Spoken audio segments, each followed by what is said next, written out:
All right. Welcome back to the Military Retirement Podcast.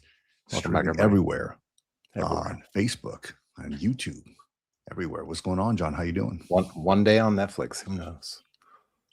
So one day on Netflix? Yeah, we might be streaming on Netflix sometime, right? They have podcasts on there now, don't they? They do.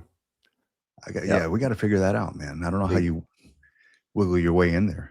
You gotta have a few million subscribers. So if your friends are out there and they haven't subscribed yet, let them like and subscribe the podcast and get us to those numbers so we can get on Netflix, man. Let's do it. So yeah, John, what I was saying, man, our backgrounds here, we can kind of start it like we already kind of wear the same colors. We can probably start making our backgrounds kind of the same. So it looks like we're in the same studio. We can kind of face this way, like we're talking to each other. Right. Fool the folks out there. No, good, man. So today we got David from VA Housing Education. If you've ever had questions about VA housing education or VA housing home loans in general, I mean, it's a huge benefit for vets. We got him here live today, so glad to bring him up on the stage. Let's see. Here we go, David. Man, what's going on with you, buddy? What's up, guys? Good. Just plugging away on this beautiful day. Happy Memorial Day to everybody out there. Yeah, it's coming up. It's coming up tomorrow. We're gonna do the big Memorial Day live stream, but we'll talk about that here in a few. But VA home loans, man, that is your bread and butter. Bread and butter, yeah. I've been in the military now for about 17 and a half years. Yeah. In the lending space about 18. And about 8 years ago, I had so many questions, people from my unit and other folks just asking me like, hey, does this look right with my VA home loan? And I'm like, nope.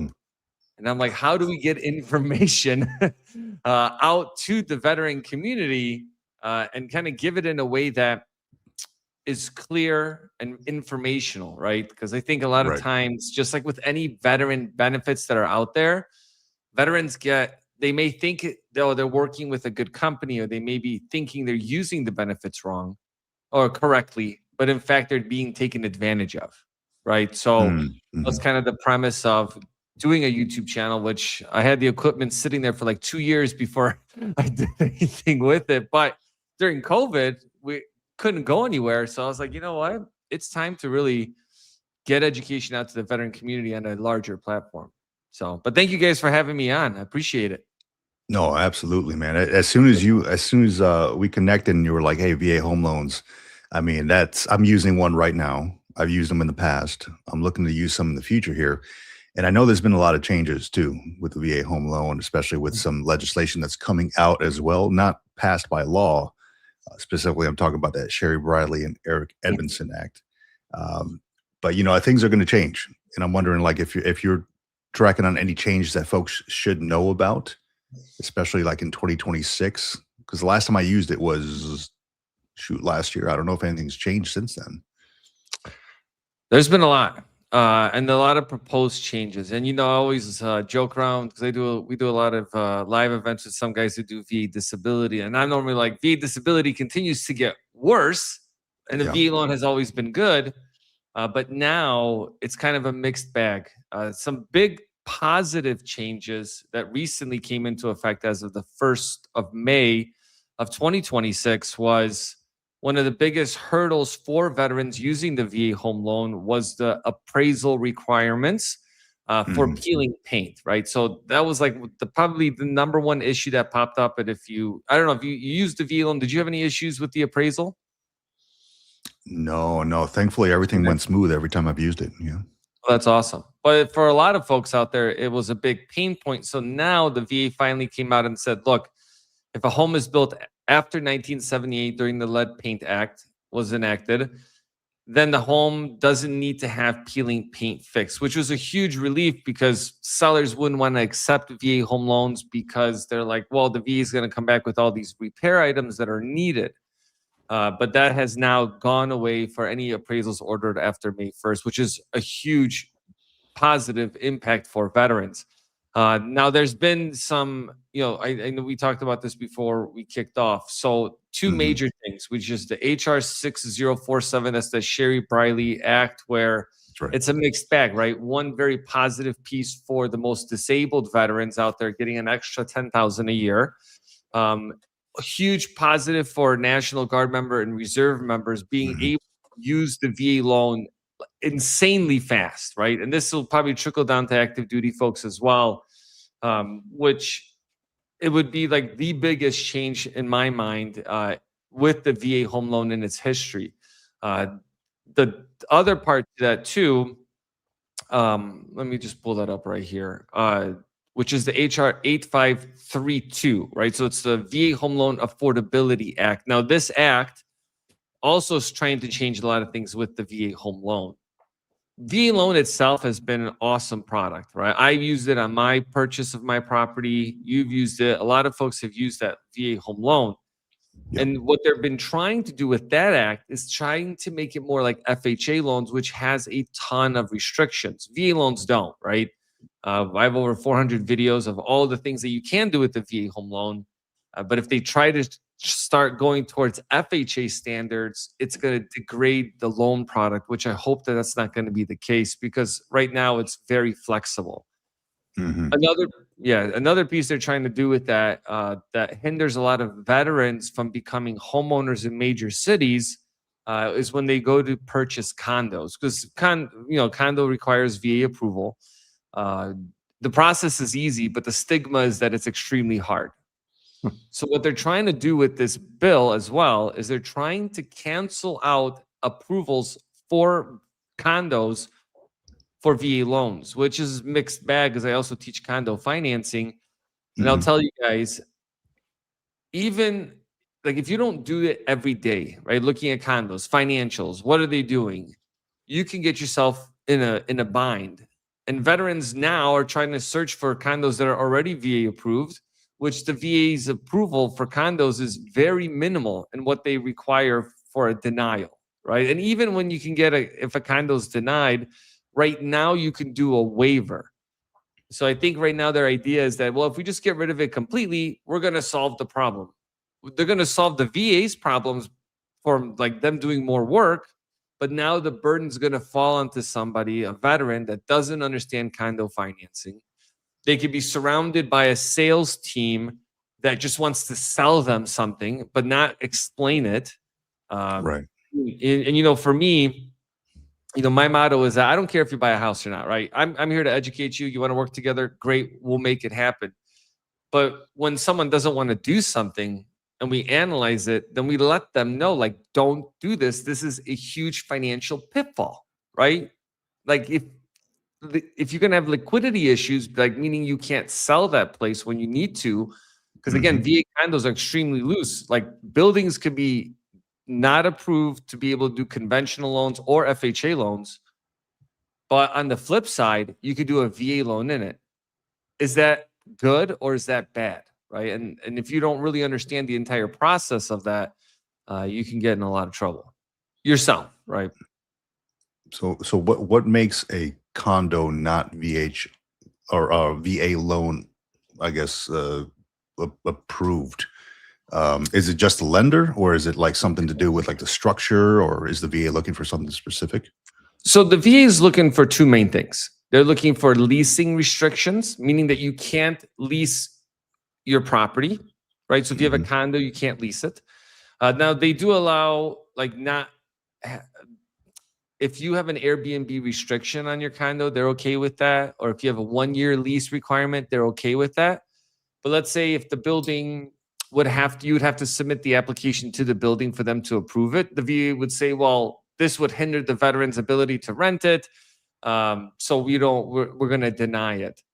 The other Gotcha. one is an old rule that like we see that a lot in Chicago in old buildings, which is called the right of first refusal. That's where, let's say, Vic, you're wanting to list your condo. You list it for sale for, let's say, 400,000. I come in and go, I'm going to buy it. Here's a contract for 400,000.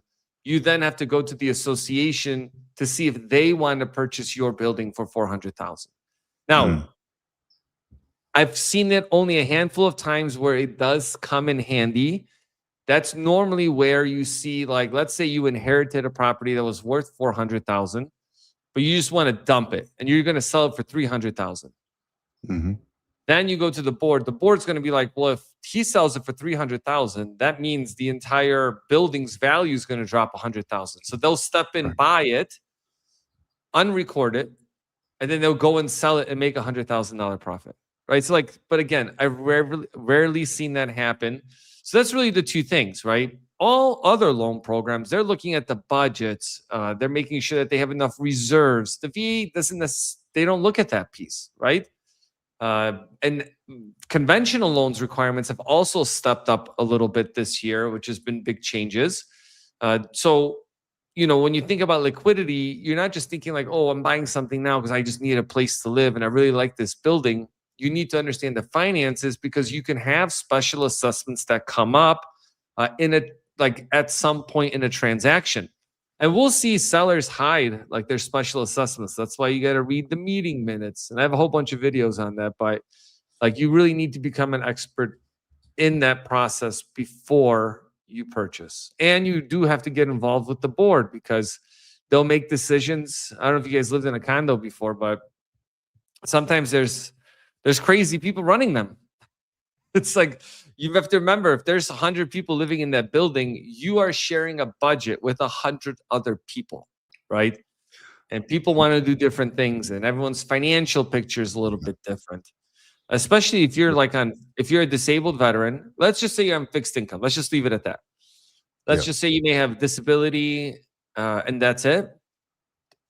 HOAs go up $300-$400. That impacts your month-to-month lifestyle, and we've seen that just like with property taxes, where we've seen it. Like, let's say in Chicago, I know the market where taxes went up 180% earlier this year.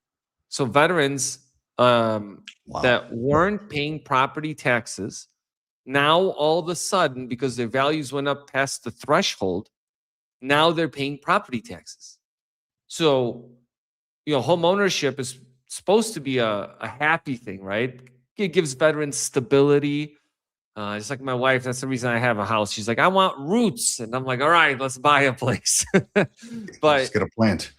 Get a plant. So now I got to renovate the house, which is this whole separate issue. Yeah.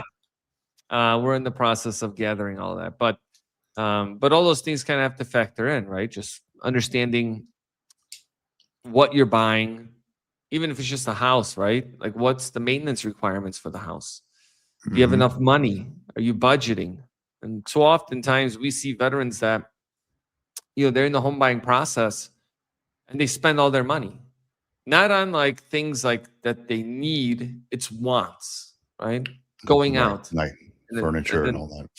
No, not furniture. Like going out, eating. Oh, okay. Outside of the house. Not on the town. Outside of the house. Yeah. Instead of saving money, right? So we're always talking about managing budget, because good budget equals good credit, and good credit gives you access to the cheapest financing because everybody wants you. Right. So I like that. So question about the credit now. So I listened to some other podcasts, right? Like the whole Dave Ramsey thing that comes up, right? I'm sure you know about that. Big thing he preaches is like, hey, you got to have good credit, or you don't have any credit, right? Get rid of credit cards and all that stuff. And I guess you get underwritten somehow without credit. Like, does that work with the VA loan too, or do you have to have some kind of credit to get in with that? This is like a 4-hour conversation on that alone. Oh man, we can dissect it down as much as you can, man. No worries. So the thing in general is you want to have credit. Because if you don't have credit, you're treated as a subprime borrower. Mm, And that has a lot of impacts just across the board. If you don't have credit, you don't have access to credit. So if an emergency comes up and you need a credit card because you need $5,000 to fix something, you don't have the cash, you don't have credit, you can't access it, right? When you don't have credit and you want to use a VA home loan, you go from, this is technical, but it's, you have to understand it. You go from an automated approval to a manual approval. And a manual approval is where someone has to manually review your application to see if you meet the criteria of the VA. So what happens when that happens is now there's overlays. Now you need to show that you've paid, let's say, some type of installment loans. Like let's say you've had 2 utility bills that you've paid for the last 2 years, or a gym membership. Like we had to get some money to provide a gym membership. They paid that for the last 12 months. And then you also have to provide a 24 month rental history. mhm. So, and now you're faced with higher closing costs and higher interest rates. So the general cost of getting financing also increases. One gentleman that we helped out earlier this year, huge fan of Dave Ramsey. That's how he became debt free. But when we finished the loan process, he's like, I will never again not have credit because I of can see how that, the yeah. of just how just the process was of sourcing everything. So because it's like, look at it, the VA doesn't have a minimum credit requirement, but most lenders do.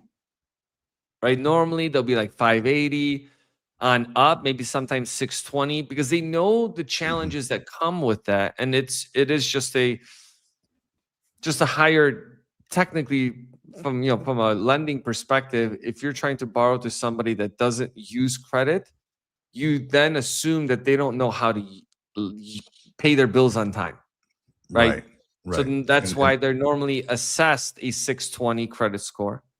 And then you have the higher interest rate, higher fees to be able to leverage the VA home loan, which I think is the unfortunate. But, I'm not saying that people should go out and like load up on 20 credit cards and max them out and then just let them go, right? good advice. Yes. Yeah, be responsible. Because, the thing is that, like, look, like for me, I have a card I use for gas. I use a card for groceries, and I have a card that I use for Amazon. Okay. And they're all points based, and I just pay them off at the end of every month. If you go with that strategy, you both build credit and very positive credit. And then when you need to get a VA home loan, or you have a house, but you want to get a line of credit because you want to leverage your house and you want to buy a house overseas, let's say, or Mhm. you want to build a barn, or you want to buy land because at some point you think you're going to build somewhere. All those things are very important in the credit piece, but it starts with a good budget. Because we'll have veterans that want to buy a multifamily with their VA loan. They just have disability and they qualify for $1 million property. Some veterans Gary. make 100. Well, they normally, if they're in that position, they have a lot of money saved, like a couple $100,000. They have a plan, right? And then you have some veterans that have the same amount of income, and then they say, "Well, I can't afford a $300,000 property." And Mhm. most of the time, it's because of budgeting. And hands down, if you budget well, then you're able to unlock doors to other options. See, that's the tough part, though. Is I mean, we preach it all the time here on all the channels, on Military Retirement Podcast, Green Logbook. It's like one of the best things you can do when you leave the military is leave the military debt free, owing Right. nobody else money, 100%. and stocking away. If you know you're going to retire, you want to stock away as much as you can, and keep everything good, like credit good. Have a fund there for you and your family, just in case you want to Yep. take some time off after. The scary part is, like I agree with what you mentioned, like the credit card thing, right? Like, use a credit card. I myself have 2 of them and do the same thing you do. Pay it off at the end of the month. That way you don't incur all the crazy fees and stuff. Like the Amex Platinum charges like $80 or something like that if you're late on it. They, paid off at the end of the month, but it's easy in theory, but when you have life going on, then you just, things fall apart. Some people don't do that stuff, and then they just get comfortable with that. Oh, I'm okay with paying that monthly fee. Well, it's hard to do sometimes. No, but I completely understand what you're saying. Keep that momentum going if you're going to have credit cards. Yeah. Yeah. And I actually want to point on something that you had mentioned about the manual kind of override, the manual look at your credit rating and your scores and all your paperwork. And I want to kind of throw this out there as a thought experiment. That's assuming that the person that's actually doing that manual override, looking at your paperwork, actually knows what they're doing as well. And they're doing it the same way as every other VA examiner person who's looking at all that paperwork. I say that because I experienced it with my VA home loan experience where I was trying to buy a property. The property was zoned for some weird zoning thing. And in Georgia, it doesn't really matter, I came to find out. But I ended up doing a lot of due diligence on the back end because the VA initially said, hey, this property is zoned this way, so we can't do the VA loan for it because of XYZ. And it's in a residential area, but it's zoned for commercial or something like that. And I had to go back and like dig up all this paperwork and all these tax records and everything and send it to the VA and basically do the homework for them and send it to them and say, hey, look, here's what you were looking for. Here's the thing. Here's the deed number, et cetera, et cetera. Luckily, I have a little bit of knowledge and a little bit of understanding how to do that. But like if somebody doesn't have that kind of understanding, what kind of things would they need to look for? Or who would they be able to reach out to get help with that kind of thing? That's a good question. So I want to clarify a couple things. There's different layers. Like let's say you have a zoning issue, right? It can be at the lender level or it can be at the VA level, right? Lenders also work with investors, right? So one lender can work with 30 different investors. And out of those 30, maybe one of them will take that without any issues, right? And we've experienced that on our end, where one lender will, even though it's the same VA home loan, one lender on a manual underwrite will not be okay with the credit profile, while another one's like, this is easy. This is a slam dunk, right? So it comes down to what that investor is willing to accept as far as quote unquote risk. Now, what you went through might have been a technicality because of the zoning issue, right? And we've run into that as well, helping folks become homeowners. But that's why, you can reach out to the VA itself if it's an appraisal issue. If it's an underwriting issue, they're just basically going to tell you to talk to your lender. Now, if you have questions, they can schedule a call with me on all my videos on VA housing education. They can schedule a call and I'll walk them through what the technical issue may be and a solution for that. Because that's what we're good at, like solving problems to kind of figure out like what's going on, where's the issue, and who do we have to talk to at the VA, or is it a lender issue that, hey, they just can't do it, but here's an option that you can do it, right? So that does exist, but it will definitely be circumstantial on that case. But they can always reach out to me. I'm happy to walk them through it. Yeah, Excellent. and I mentioned that again. Like I'm not sure how across the board that is, if a lot of people experience that, but just that one experience with me kind of put my wheels in motion, and I was like, maybe they're just checking the box. Maybe it was that certain time of the year, maybe it was budget cuts. Like who knows what it would have been. But it was definitely an interesting thing, especially after spending years and years before that, like learning how real estate works, learning how finance works, learning XYZ. in the housing market and then going through that experience afterwards. It was kind of a blessing in disguise to do all that homework up front, but not everybody is willing to sit down and become that nerd when it comes to housing and loans and all that. Well, sometimes you have to. Otherwise, and that's kind of like another piece of why I do the YouTube stuff is that if I can give enough information to somebody for them to be able to make a decision on their own, right? I'm a big fan of not making a decision for somebody, but just letting you absorb the information and see if this is something that you want to do, right? And that's how it should be instead of you being pushed into that process. But there's just a lot of things that go into real estate that sometimes people just wake up and they're like, well, it's time. I'm getting married. I need to buy a house. But, it may be the right time, but the wrong you. Just like the song goes, right?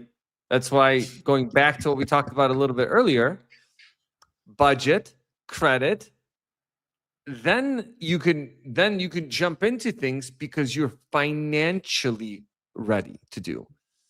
And like I watched, I liked some of the comments, car loans is probably the number one deal killer for veterans. When I'm looking at you're on 100% VA disability, no other income, but you got $1,000 car payment.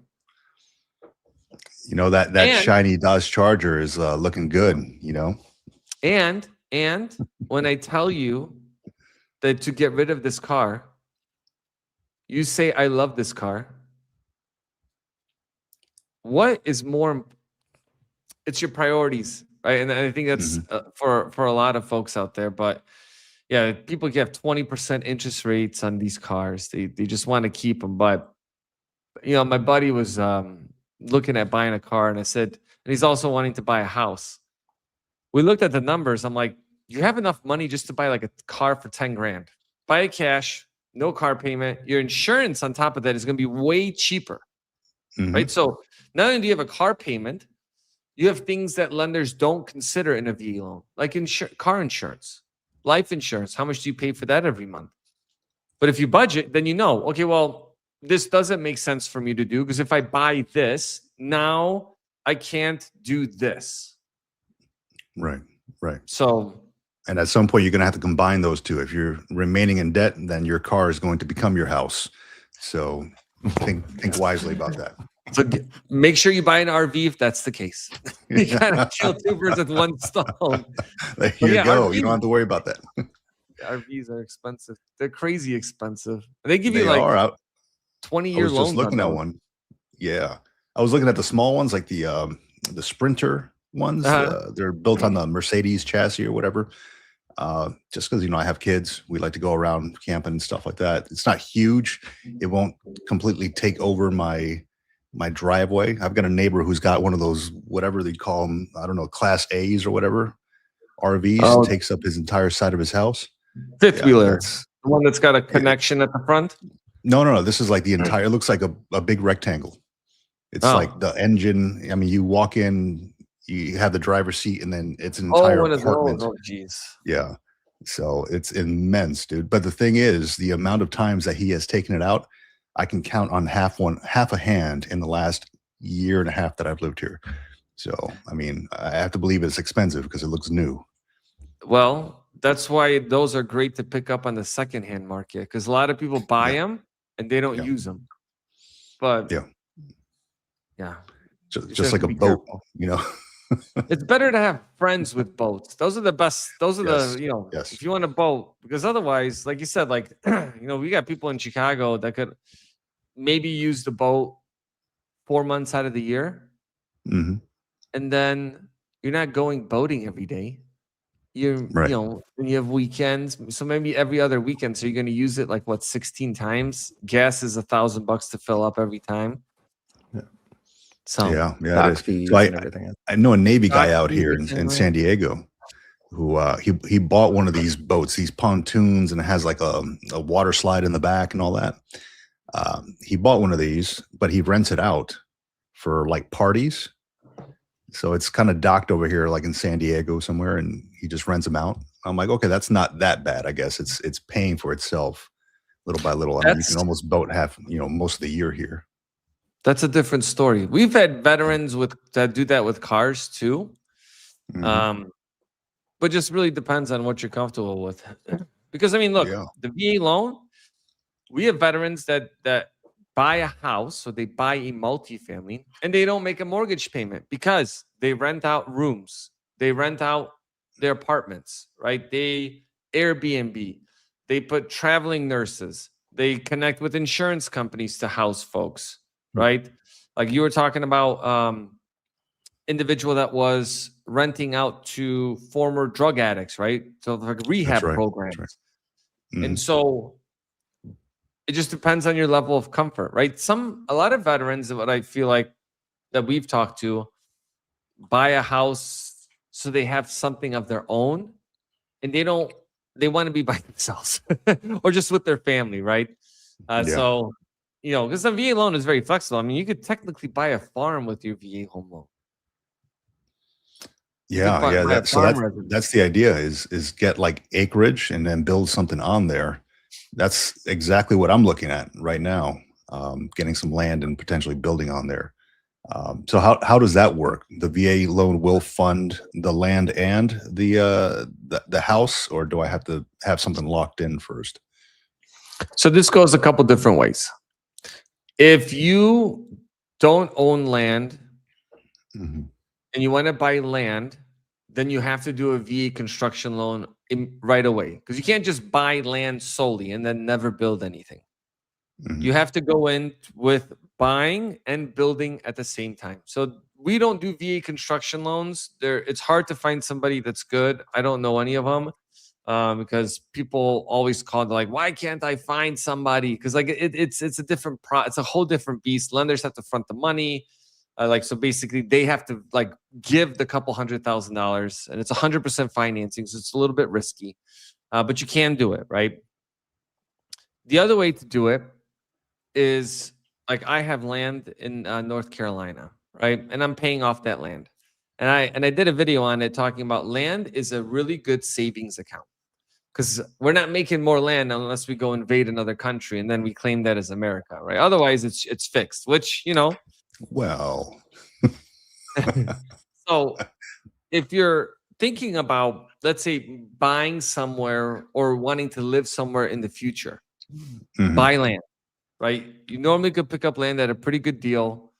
Uh, but the down payments are normally like 20 to 25%. So keep that in mind.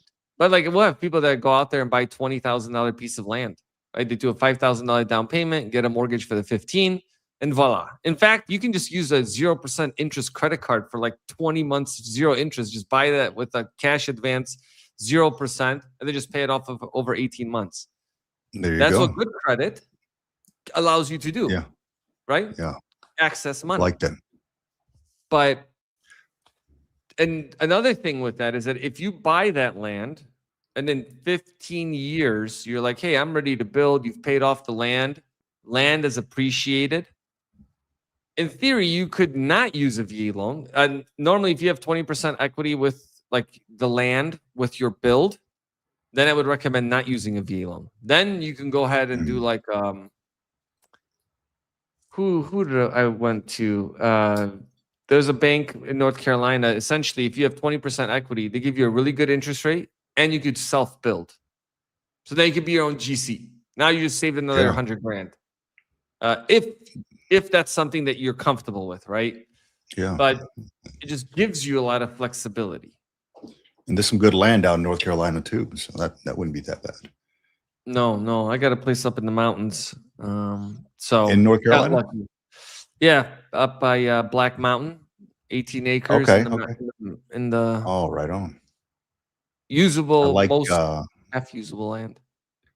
I like the area. We used to go vacation over by Chimney Rock, Yeah, and right by there. I was looking at some spots over in Hendersonville, love near Nice. Asheville. Oh, Yep. yeah, yeah. So we're looking at some places out there potentially, but my wife is hesitant about moving to the East Coast. I grew up on the East Coast. She's a West It's Coast beautiful. slash Hawaii girl, so I'm like, man, let's do something here, right? But she's very hesitant about it. She'll No, love it. so It's awesome. yeah, no, we were stationed out in Beautiful. Camp Lejeune, man. We love going out there. It was great. There's a little place out there called right next to Hendersonville. Oddly enough, it's called Bat Cave, North Carolina. Yeah. So I crossed the line and there was like Bat Cave. This is an actual like town name. This is kind of crazy, Mhm. but it's beautiful out there. Beautiful. No, A lot of especially woods and right all that. now. Yeah, yeah, yeah. So, David, man, I got questions about funding fees, dude. So, like, if somebody's going to go buy their house with a VA home loan, usually there's a funding fee, and a lot of folks don't really know about that until they actually get into it. I've been seeing stuff on Reddit and stuff on Facebook. They're like, "Man, how do I get past this funding fee?" And what I understand is usually they roll that into the mortgage. Um, does is that like does that happen for everybody, or can it be taken away at some point or waived? So a couple things to that. The VA funding fee is a fee the VA charges in order to use the VA home loan. Mhm. It changes based on if you're using it the first time, it's subsequent use, right? So if you use it first time, it's different than the second, third, fourth. The rest of those are going to be the same. Right. And if you do a zero money down, 5% down payment, or a 10% down payment, okay? If your service connected of 10% or more, then you don't pay the VA funding fee currently, because that there's legislation to change that, right? So currently, 10% or more, you don't pay the VA funding fee. Also, if you file your intent to file today, let's say the 24th of May 2026, you buy a house up to 30 days from now. So in June, you buy the house, you paid the VA funding fee. And then in 2029, the VA finally grants you 10% VA disability. Mhm. And then it's backdated to your intent to file date, right? That's when it should be dated back to. So if your rating is dated back before you purchased, you call the VA and they'll send you a check back for the VA funding fee. Not And only that's no that, small amount either. no, not only that, let's say you are awarded 100% in this same scenario. 3 years later, you got the 100%, it's backdated to today. Not only do you get the money from the VA for back pay, you get refund your VA funding fee. And if your state has an exemption for 100% disabled veterans, then you can go to the county and request a certificate of error for your taxes. Then you also get that money back. Now, if you didn't know that, and now you do, we also split that 50-50. It's not bad, not a bad So, fee. It's not some of the information's free. so no, it's all free. It's free So- until it's not. It's not, right? And so with these new changes now, right? Now it's a whole different ballgame. And they've moved past already, what is it? They passed Congress. I'm trying to find it. It's that HR 6047, that's the Sherry Briley Act. That's right. Yep. So in that one, we touched on it earlier. They're expanding VA home loan eligibility for National Guard and Reserve members. Like, this is life changing, because now it's going to be you finish basic training and advanced, like in the Army, because I'm in the Army, AIT, individual, I can't remember what that is, but you have advanced initial training. Yeah. And then basically after you finish that, you go home, you have 14 drill days. So if you come home and then you go right into, let's say, an annual training, that's 14 days, because they're 14 days. Right after that, you qualify for the VA home loan. Excellent. Excellent. you can go to, Before that, like, it was 90 OSHA. days, right? No, you had to do 6 years. Oh, 6 years. So yeah, Okay. so this is where the confusing part is. Yeah. This is 14 days of drilling. Hmm. So before, you had to do your basic training and advanced training, even though it's active duty, doesn't count as active duty for the 90 days. You have to be deployed in a Title 10 status for 90 plus days in order to use the VA loan. So just imagine, a lot of units don't deploy like that, right? Some units do, but it's very few in the United States that have a rotation where, hey, every 3 years we're deploying for 6 months to a year. Right. So a lot of veterans just didn't qualify for the VA, or a lot of National Guard and Reserve members. Now, if you served prior active duty and you served 24 months, you're good to go. And this is also retroactive back to September 11th, 2001. So I can't tell you guys how many veterans I talk to that are 100% PNT that don't qualify for a VA home loan. A lot of them. This would change that, because now they can go back and be able to qualify and access the VA home loans. This would open it up for, I mean, I would assume millions, because you're going all the way back to 2001, September 11th, 2001, to now, all the people that are joining. So it would be a huge benefit for them. You know, imagine if you go to infantry, like I was infantry OSINT, 1 unit station training at Benning, basic training right into advanced training. I think it was like 12 weeks total. I came home, we did a drill. We had a AT. I already can use my VA loan, like within months. Within months. But there's always a catch.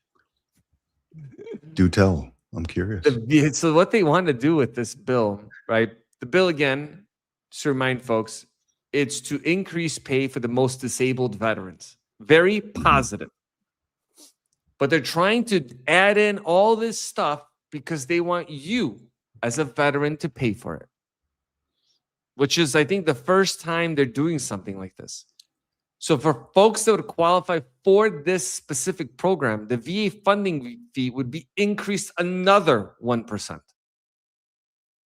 which makes it very expensive to use. Like is that across the board for everybody, or is that just for... You know what? I'm unclear on that, because the way it's written, it's like politicians, the way they write, right? Yeah. So from my understanding, it's just for folks that are utilizing that specific Guard Reserve, that criteria, not the regular criteria. They're also increasing the VA interest rate reduction refinance loan, which right now is like 0.5%. They're proposing, I think, 1.4 or 1.5. That's a huge, like, so if you have a average home, let me get average is price that the point of a IRRL? Is that what it is? Mm-hmm. Okay. I get mail on that all the time. So please inform me on what that is. Yeah. So the VA, I'll explain what the IRRL is, and I'll kind of explain the fee. So an interest rate reduction refinance loan is when you have a current VA home loan and you want to refinance it. It's an amazing product because no appraisal, no termite inspection. You can have a $5 million home and collect 10% VA disability, and you qualify for it because you have a source of income. So they don't verify income, a source of income. You have to make your payments on time for the last 12 months. They're just refinancing the no appraisal. Like, it's a really quick process, right? Right now, it's 0.5%. So average home in the price point of a home is $400,000. So let's just use $400,000 as an example. Right now, the VA funding fee, if you're not service connected, would be $2,000. New rule passes, it bumps up to $6,000 just to do a refi. And if you think about it, also depending on where you live, like if you live in Florida, it's very expensive to refinance because you pay transfer taxes on a refi. Okay, so you when you go into a transaction, you also want to understand not just what it looks like when you buy, what it looks like when you sell, what it looks like when you refinance, because it may change your mindset to, should I do a buy down now? Because it would be cheaper, right? So we just had a discussion with somebody, because it would cost them to save more than 0.5%. It would cost them less to do it now, to do a buy down, than try to refinance later and hope rates drop, right? So you have to be really understanding of that. So, increasing that fee, now all of a sudden you start thinking to yourself, I got to spend $6,000 on the VA funding fee. I need to spend another $10,000 for closing costs, interest. I have to repay taxes. I have to re-escrow everything, right? Now I'm looking at 16,000. I'm saving $150 a month. Does that even make sense? And those mailers you get in the mail, Mm-hmm. they're like the biggest con artists. I get those Yeah. emails too. I get emails, mail, and I also get text messages and phone calls from these people. And I ask them, well, like when you look at the fine print, they're like 3 points to do this, $21,000. That's it, just 21,000. And you could save 0.5% and save $100 a month. And you're thinking to yourself, how many people out there do this? A lot. Because people don't explain anything to them. That's But- yeah, because I was considering that too when they called me up. Hey, what's your interest rate? I'm like, mine's pretty good, but I mean, they couldn't match it. But I had questions for them, and I'm like, okay, I'm not up to speed on what the point systems are and all that stuff. So had to do some research on that, and I'm like, you know what? I'm going to keep it as is until I see some kind of drop in the mortgage, and if it goes below, you know, what mine is, you know, significantly below, then maybe I'll consider refinancing, because right now it's fine. Yeah. Right now it's fine. It's doable right now. So, but yeah, there's a lot of stuff, man. I mean, they call all the freaking time, dude, all the time. Spam calls. It's wild. And they passed a law that they're not allowed to spam anymore as of earlier this month. Last month, someone asked, why don't I start a YouTube channel? Okay, so let's explain that real quick. So he does have a YouTube channel. It's called a great idea. Housing Education. That's a great idea. Tony let me see if I change my. Let me see if I can grab the @ handle and I'll throw it in the chat real quick. I should have changed my name to have it on there. So maybe another YouTube channel explaining more stuff, right? So Tony Slaughter wants more information. No, this is all great, man. And VA Housing Education is the name of David's YouTube channel. A lot of great info on there. I love your thumbnails, by the way. Awesome stuff. I know we talked a little bit about it. But yeah, man, I'm very curious about also similar to like what John lives overseas, right? And I'm curious about that too. I've been watching a lot of videos on like expats, vets who are moving to different countries and stuff like that, because I was also considering something like that. And then I came across, you know, folks who are moving to the Philippines, Thailand, and all that, and wondering like, hey, would the VA loan cover something like that if I wanted to buy?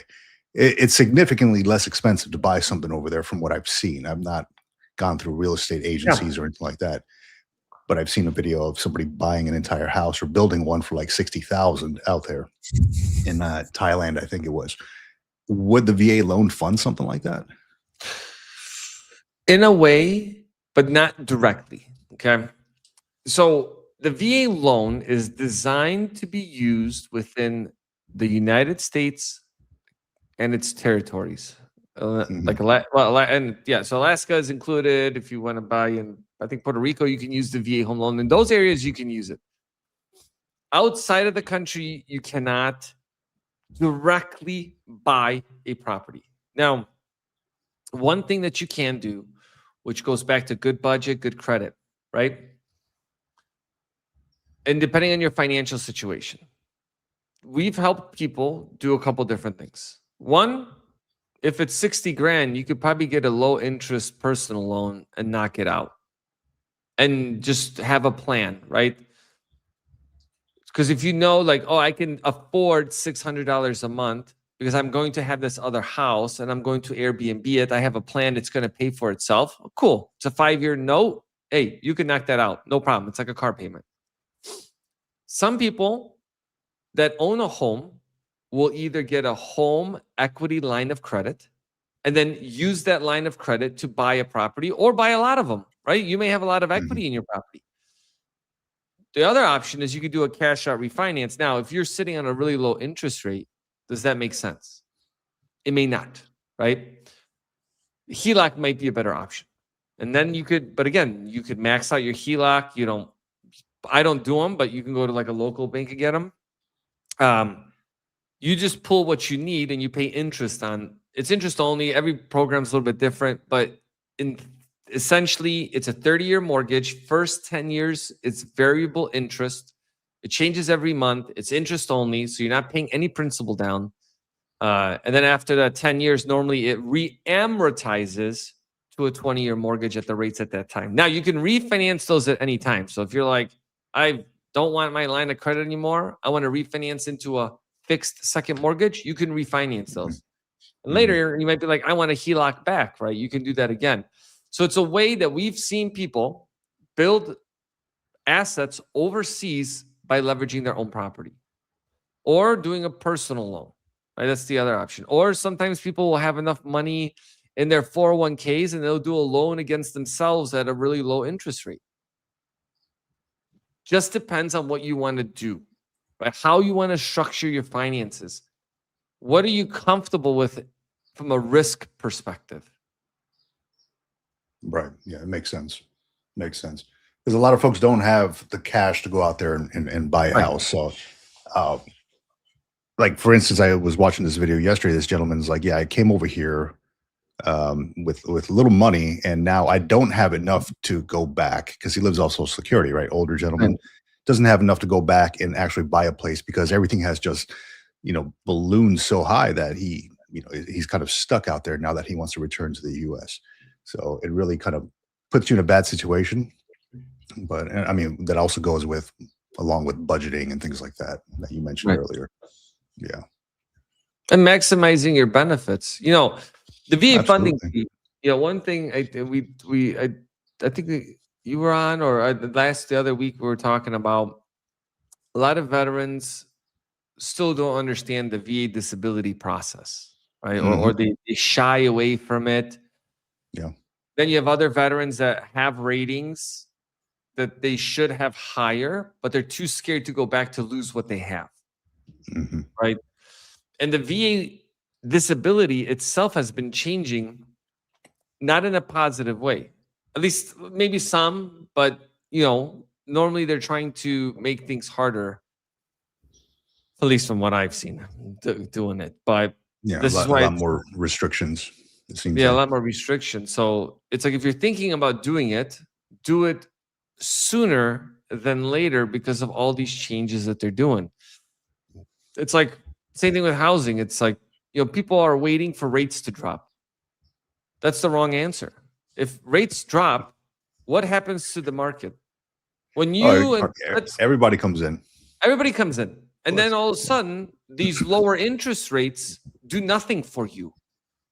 But what Yeah. does something for you, I'm not saying you should buy something because you should buy it. Like, if you're in a position that you can do it financially and it makes sense, and you're Mhm. staying in this area, you lock in the equity today, and then, hey, in a year and a half, rates drop all of a sudden to 4%. Values will skyrocket once again, but you're still locked in where you're at today. And then you're just refinancing into a lower payment versus you trying to pay at a higher dollar amount. The challenge, I think, when people think about real estate and they think when our home price is going to go down, a lot of times people are thinking of 2008, 2009, right? The challenge is that people have money right now. And we're going to see the largest transfer of generational wealth in history with baby boomers passing away. Okay. I did a video talking about one of the, sometimes we'll see folks, in their early 20s doing 20% down payments or 30% down payments. You're thinking, like, where is this coming from? And a lot of times it's parents are giving their kids money for these homes. So I can't see, maybe there could be a situation where we do have a real housing meltdown, but I just don't know how. When anytime you see foreclosures coming abroad, they're absorbed right away, right? Investors are Yeah. coming in and absorbing them, flipping them. You see neighborhoods changing because, people are tearing down homes, renovating homes, building bigger ones or smaller ones, whatever the case may be. So you have to just be aware of it. But listen, there's people we help that buy $150,000 houses. They exist.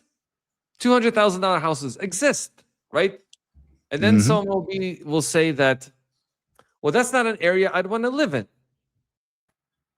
Right? But if you, let's say, are on 100% fixed income, what difference does it make? Right? Right. You have to kind of figure out where you want to be, but in every area there's affordable homes and, you know, I great think I areas. think for folks who maybe have like for instance, I'll put my situation out there. When we were looking around for some places, I'm like, yeah, this is not that those words actually came out of my mouth. This is not an area I want to be in. Specifically because I had young kids, you know, school districts were important to me. So I was willing to pay a bit of a higher price to be in a better area. Right. And then what you also mentioned about, you know, the parents and the generational transfer is very true. And I see it a lot in my neighborhood as well. A lot of the older folks, a lot of paid off homes around here with these older folks. And then you see like the younger generation, their kids moving in with their kids, taking care Yeah. of the grandparent, you know, and the houses are getting updated, which is nice too, because it kind of brings new life to the neighborhood. So everything's getting updated, new families moving in, you know, and I'm always wondering like how the hell, you know, these houses are expensive. How are some of these folks moving in here? And it is because of the generational, you know. I still see the grandparents there. They're just being taken care of by the kids now. Yeah. It's Yeah, just and it's too expensive to buy something. It is. So It's freaking outrageous, man. crazy. well, there is a silver lining to areas that are a little bit less expensive, especially if you're talking about rural versus like urban, and you're moving to an area that's maybe a little bit more secluded, a little bit more isolated, and the housing costs are lower generally. And that's just my experience and what I observed in 2008, 2009, and then moving forward through that is a lot of those areas where the housing costs are lower don't get hit as hard when the economic like bust happens.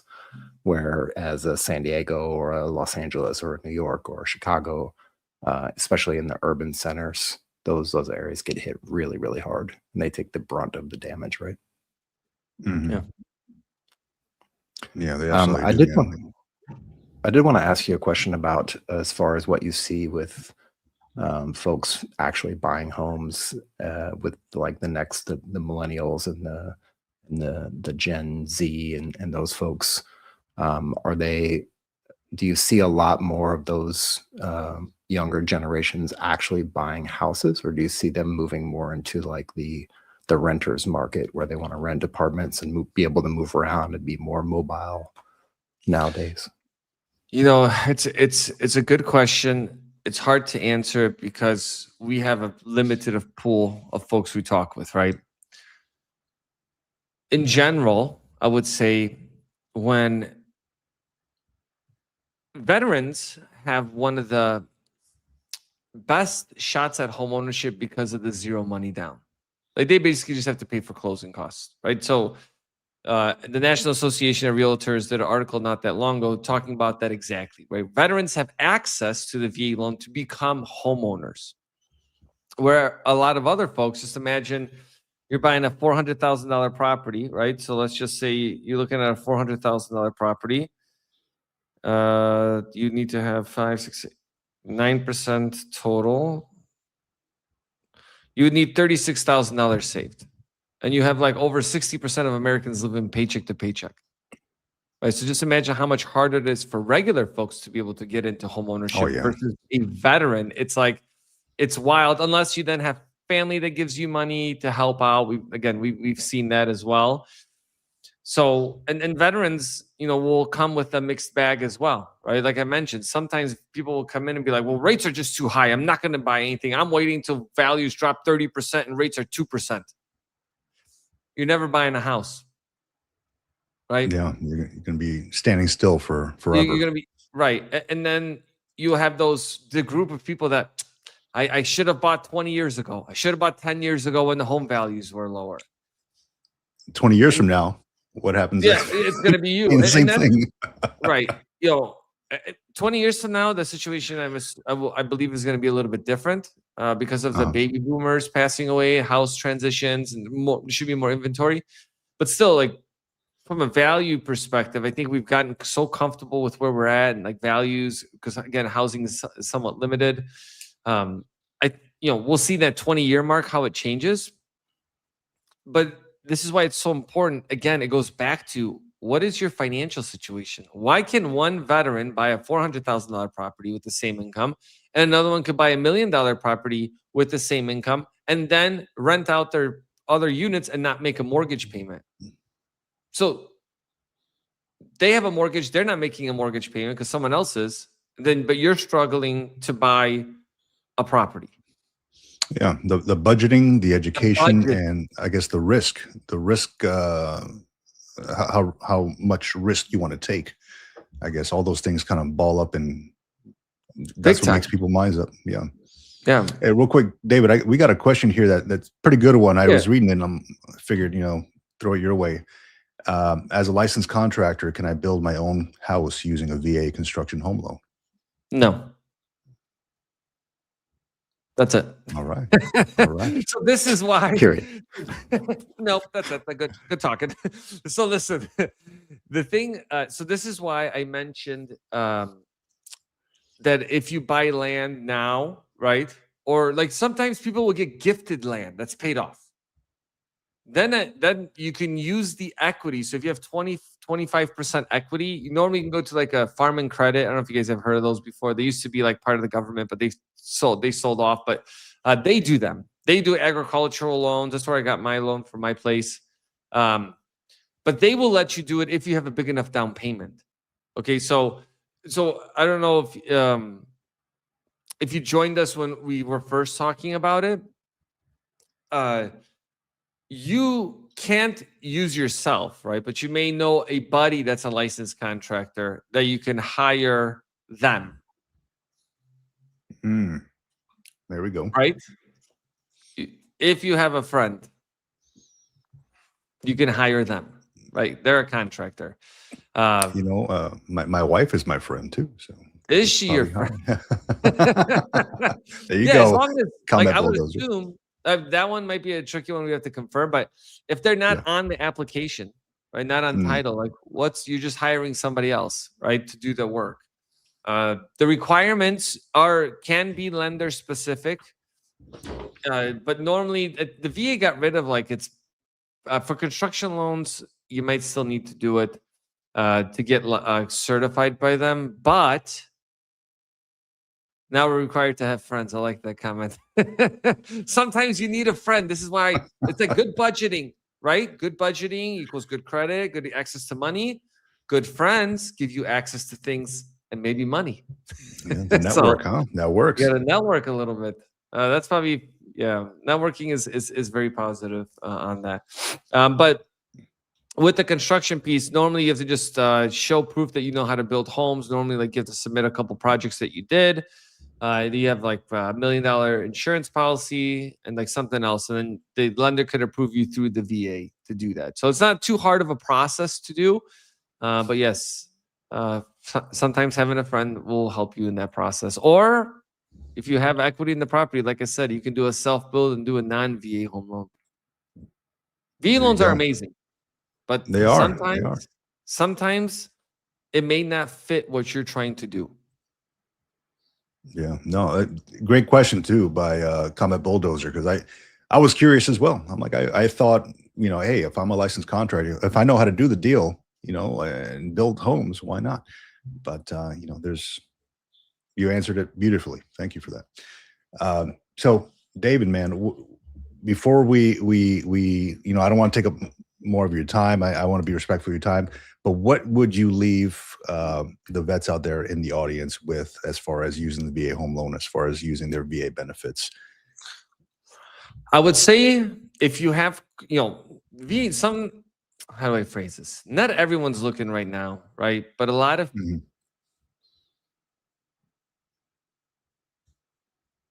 She's taking a second to think, I think. Pause for effect.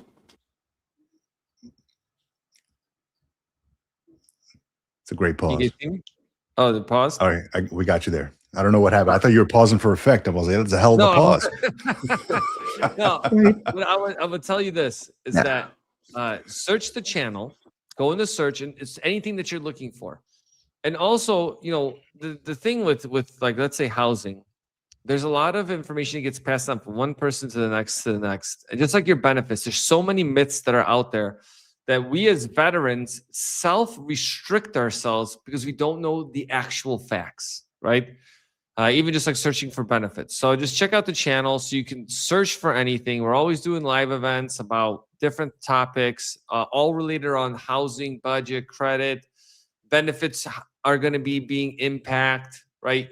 You need to understand that process so you know where you stand. And for a lot of other veterans, it's the same thing. Like, I know a lot about VA disability benefits, all about local programs, tax benefits, things that I don't do myself, but I can educate another veteran, at least point them to the right resources so they can take advantage of those benefits. Like, that's one of the biggest things. And I'm sure you guys do the same thing, right? You put out content so people can educate themselves and then be a leader in their communities to be like, oh, by the way, like I overheard someone talking like, oh, my tax exemption, I couldn't get it because my value went up. And I'm like, well, the rules have changed. They changed like a year ago. You can now get an exemption up to $750,000. So I just cut their bill by $10,000 a year. Just from overhearing someone else, I wasn't even part of the conversation. But I walked over and I said, hey, I overheard you guys. This is how it works. Like this is what you can do now. I got their information, and then like a couple months later, I got a text like, "Hey, thank you. We saved a bunch of money." So it's like when you can be a carrier of information. I mean, I leave you with that and budget. Please budget. Each one teach one and budget. I love that, man. That's right. I love that, dude. I appreciate you guys having me on. Yeah. I like that we all have man. black shirts on. This is great. That's it, right? It looks like we're under, just one big black shirt. We just have to sync our backgrounds, and it looks like we're just sitting next to each other, shoulder to shoulder. And it's funny because we have like different varying of beards. Like, you have a straight beard, I have a beard mustache, and then you have a full beard. In like, ascending order. Yeah, right. It's It's like all what happens, before and after, right? The progression here. Love it. Yeah, awesome, man. David, man, thank you for coming on, dude. What a wealth of information. Yeah, VA Housing Education is the name of his channel. Please definitely check him out. Like and subscribe to his channel, please, and get informed. Budget and each one teach one. And I love that, David. Thanks, man. Appreciate it. Thanks, guys. All right. Thanks for coming on, man. Yeah, dude. That it's always good when you learn about these benefits that we have earned and use them. And dude, David is a wealth of information, dude. Hold on, okay. I'm just doing some background stuff here. Wealth of information. He answered questions that I didn't know about. Combat Bulldozer has some questions there about building his own stuff. Like, he may have the knowledge and the ability to build homes himself. However, the VA will not allow it based on whatever rules they have. Like, you have to go with somebody outside, a third party. And I know, like, Navy cops, like, hey, now, hell no, now we're required to have friends. Well, yes, I suppose, right? You have to know somebody. So good stuff, man. And I've used the VA home loan myself many times, and I think it's a great piece of gear, great benefit. I know folks who have used them to buy multiplexes or whatever it is, duplexes and triplexes. It's an insanely good benefit, especially if you can rate the waiver of the funding fee. And I think David mentioned it's 10% or more disability. VA disability, and that rating. waives your funding fee. Yeah. Yep. Amazing. Yep. Let me see. Who wrote that? It was U.S. Army Grunt. I'm just missing my glasses. I got my glasses, and I do some reading at night in my room, so I left my glasses out there. I wish I would have brought them out here with me. Yeah, I just went and got the old people glasses, so I don't have to take them off and put them back on, because then they get broken, get sat on, get dirty. Yeah, no, mine are all VA freaking provided glasses, so no more buying stuff for me, man. Let me see. Just going to the comments here real quick. Yep. Yeah, absolutely. U.S. Army Grunt, man. Thanks for coming by, dude. Navy Cop channel I will be reviewing as I start building my plan for the ultimate Idaho move, starting from almost zero knowledge. Dude, I'm very curious about your plans for that Idaho move, man. Are you going to be like, I saw somewhere in there about a bunker. Somebody mentioned a bunker. Like, what's the Navy Cop compound looking like? I'm curious. And are you going to throw like a housewarming party? Right. Let me know. That'd be awesome. U.S. Army Grunt. VA home loans nowadays is better than 1986 when I first got a house back then, and have used it 2 more times since. More changes and options nowadays. Absolutely, yeah. And that's the thing with the VA, man. It's ever changing, dude. It's always updating. You know, so there's always new legislation coming out. I mean, we just saw that Sherry Briley and Eric Edmondson Act just passed the House. I made a whole video on this thing. So it went from the introduction phase to passing the House. Now it has to go to the Senate, then to the president's desk, and then it becomes law potentially. We'll see how that goes. But I was always curious, like, how are they going to be using this? How are they going to be funding that, right? Like, they're going to be providing these disabled veterans, severely disabled veterans with, like, I think it was like 10,000 and $10,000. I'm like, where's that money coming from? But of course, they're going to make changes to like funding fees and all that stuff. So yeah, they got to fund it somehow. Yeah, and it's really interesting what David mentioned about the tacking on 1 point or 1% to your funding or to whatever in the process of the VA loan process for everybody across the board, I guess is what it sounded like. And I mean, 1% doesn't sound like a lot, but if you multiply that by potentially hundreds of thousands of people using VA loans, that's a lot of money, dude. That's a lot of cash. It becomes a lot. Yeah, and that's why that's what they do when they negotiate your home loans or any kind of loans. Really, they go off of your credit rating and some other stuff, and then they say, okay, well, this will make it 1 point higher or 1 point lower, or we have to add a point because of this. And that's kind of their way of saying, you know, we need to take a little bit of more money and get paid for what we're doing here. So, yeah, it's crazy. It's interesting, but it's good. And like you said, it's always changing, ever evolving, sometimes in the good way, sometimes in the bad way. But like Dave also mentioned, and you said as well, the best time to figure out if you want to buy a house is now. And the best time to prepare for that is yesterday. So. Yeah. I mean, the amount of people that I've heard, like, man, if only I would have purchased a home when I was a fetus. Like, the amount of like things like that I've heard, like, man, when I was like, what was I doing with my time? You know, I should have purchased a home when I was in kindergarten or something, you know? Right.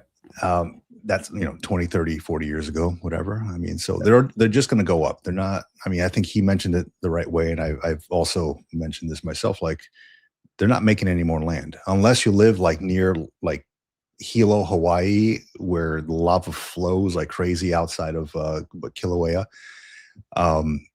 There's not more land being made. I mean, you can go out there to Hawaii, that area of Hawaii. There's like houses sitting on lava fields. It's just black lava fields and a house in the middle. They're just like building houses there. I don't know if you have to like buy that house or buy that land. I'm not sure. It's just black lava fields. But yeah, they're not making any more land. You know, get out there and get something if you can. Yeah. U.S. Army Grunt, can active duty personnel get VA loans? And I did in 1986. Not sure about the second part of the question. The first part, can active duty personnel get VA loans? Absolutely, yes. Yeah. Done it a few times while I was active duty. So yes, you can. Yes, you can. Yeah, the thing we alluded to earlier was Title 32 folks, the National Guard and Reserve, being able to get access to that faster than spending 6 years to wait to get access. Said basically after you finish your initial schooling, after your boot camp, basic training, whatever you want to call it, and basically immediately after that or shortly after that, you can get access as a Title 32 member now, whereas before you had to wait a certain amount of time, which was, I believe, was 6 years, he said. Yeah. So that shortens things up. And that's actually really, really good because that Title 32 folks get the short end of the stick on a lot of stuff. And for a lot of Title 32 members. Like they're just regular people out in the civilian world who just happen to put on the uniform 1 week a month, 2 weeks a year, or whatever case that may be. They deploy as well, sometimes a lot more than active duty. And then they go back home and then they're back in their civilian life and back in their civilian job. So having access as quickly as possible to a VA loan to be able to help them build their families, because they don't have that active duty support and they're still supporting the government and the country in uniform. That just makes sense. Like, I don't even know why that wasn't ever a thing. Yeah. Yeah. You raise your right hand to support and defend, right? Why not get some of the benefits as well? Let me see your Navy cop. Okay. He said, looking at 20 acres and a place for vets to relax on weekends. So I'm very curious about that, Navy cop, because you could potentially turn that into some sort of a nonprofit where you get grants from there. You use that money to build up the place, as long as you stay within the requirements of a nonprofit. Like a veterans retreat or something like that. Because 20 acres is no small place, so you can definitely build a retreat on there and get grants for it, depending on what Idaho offers, or maybe federal grants or something. I know. A friend of mine he got 30 acres of land in Alabama, and he's building a veterans retreat out there. He has a nonprofit, so he's using that to build that up. So it's very, very real potential.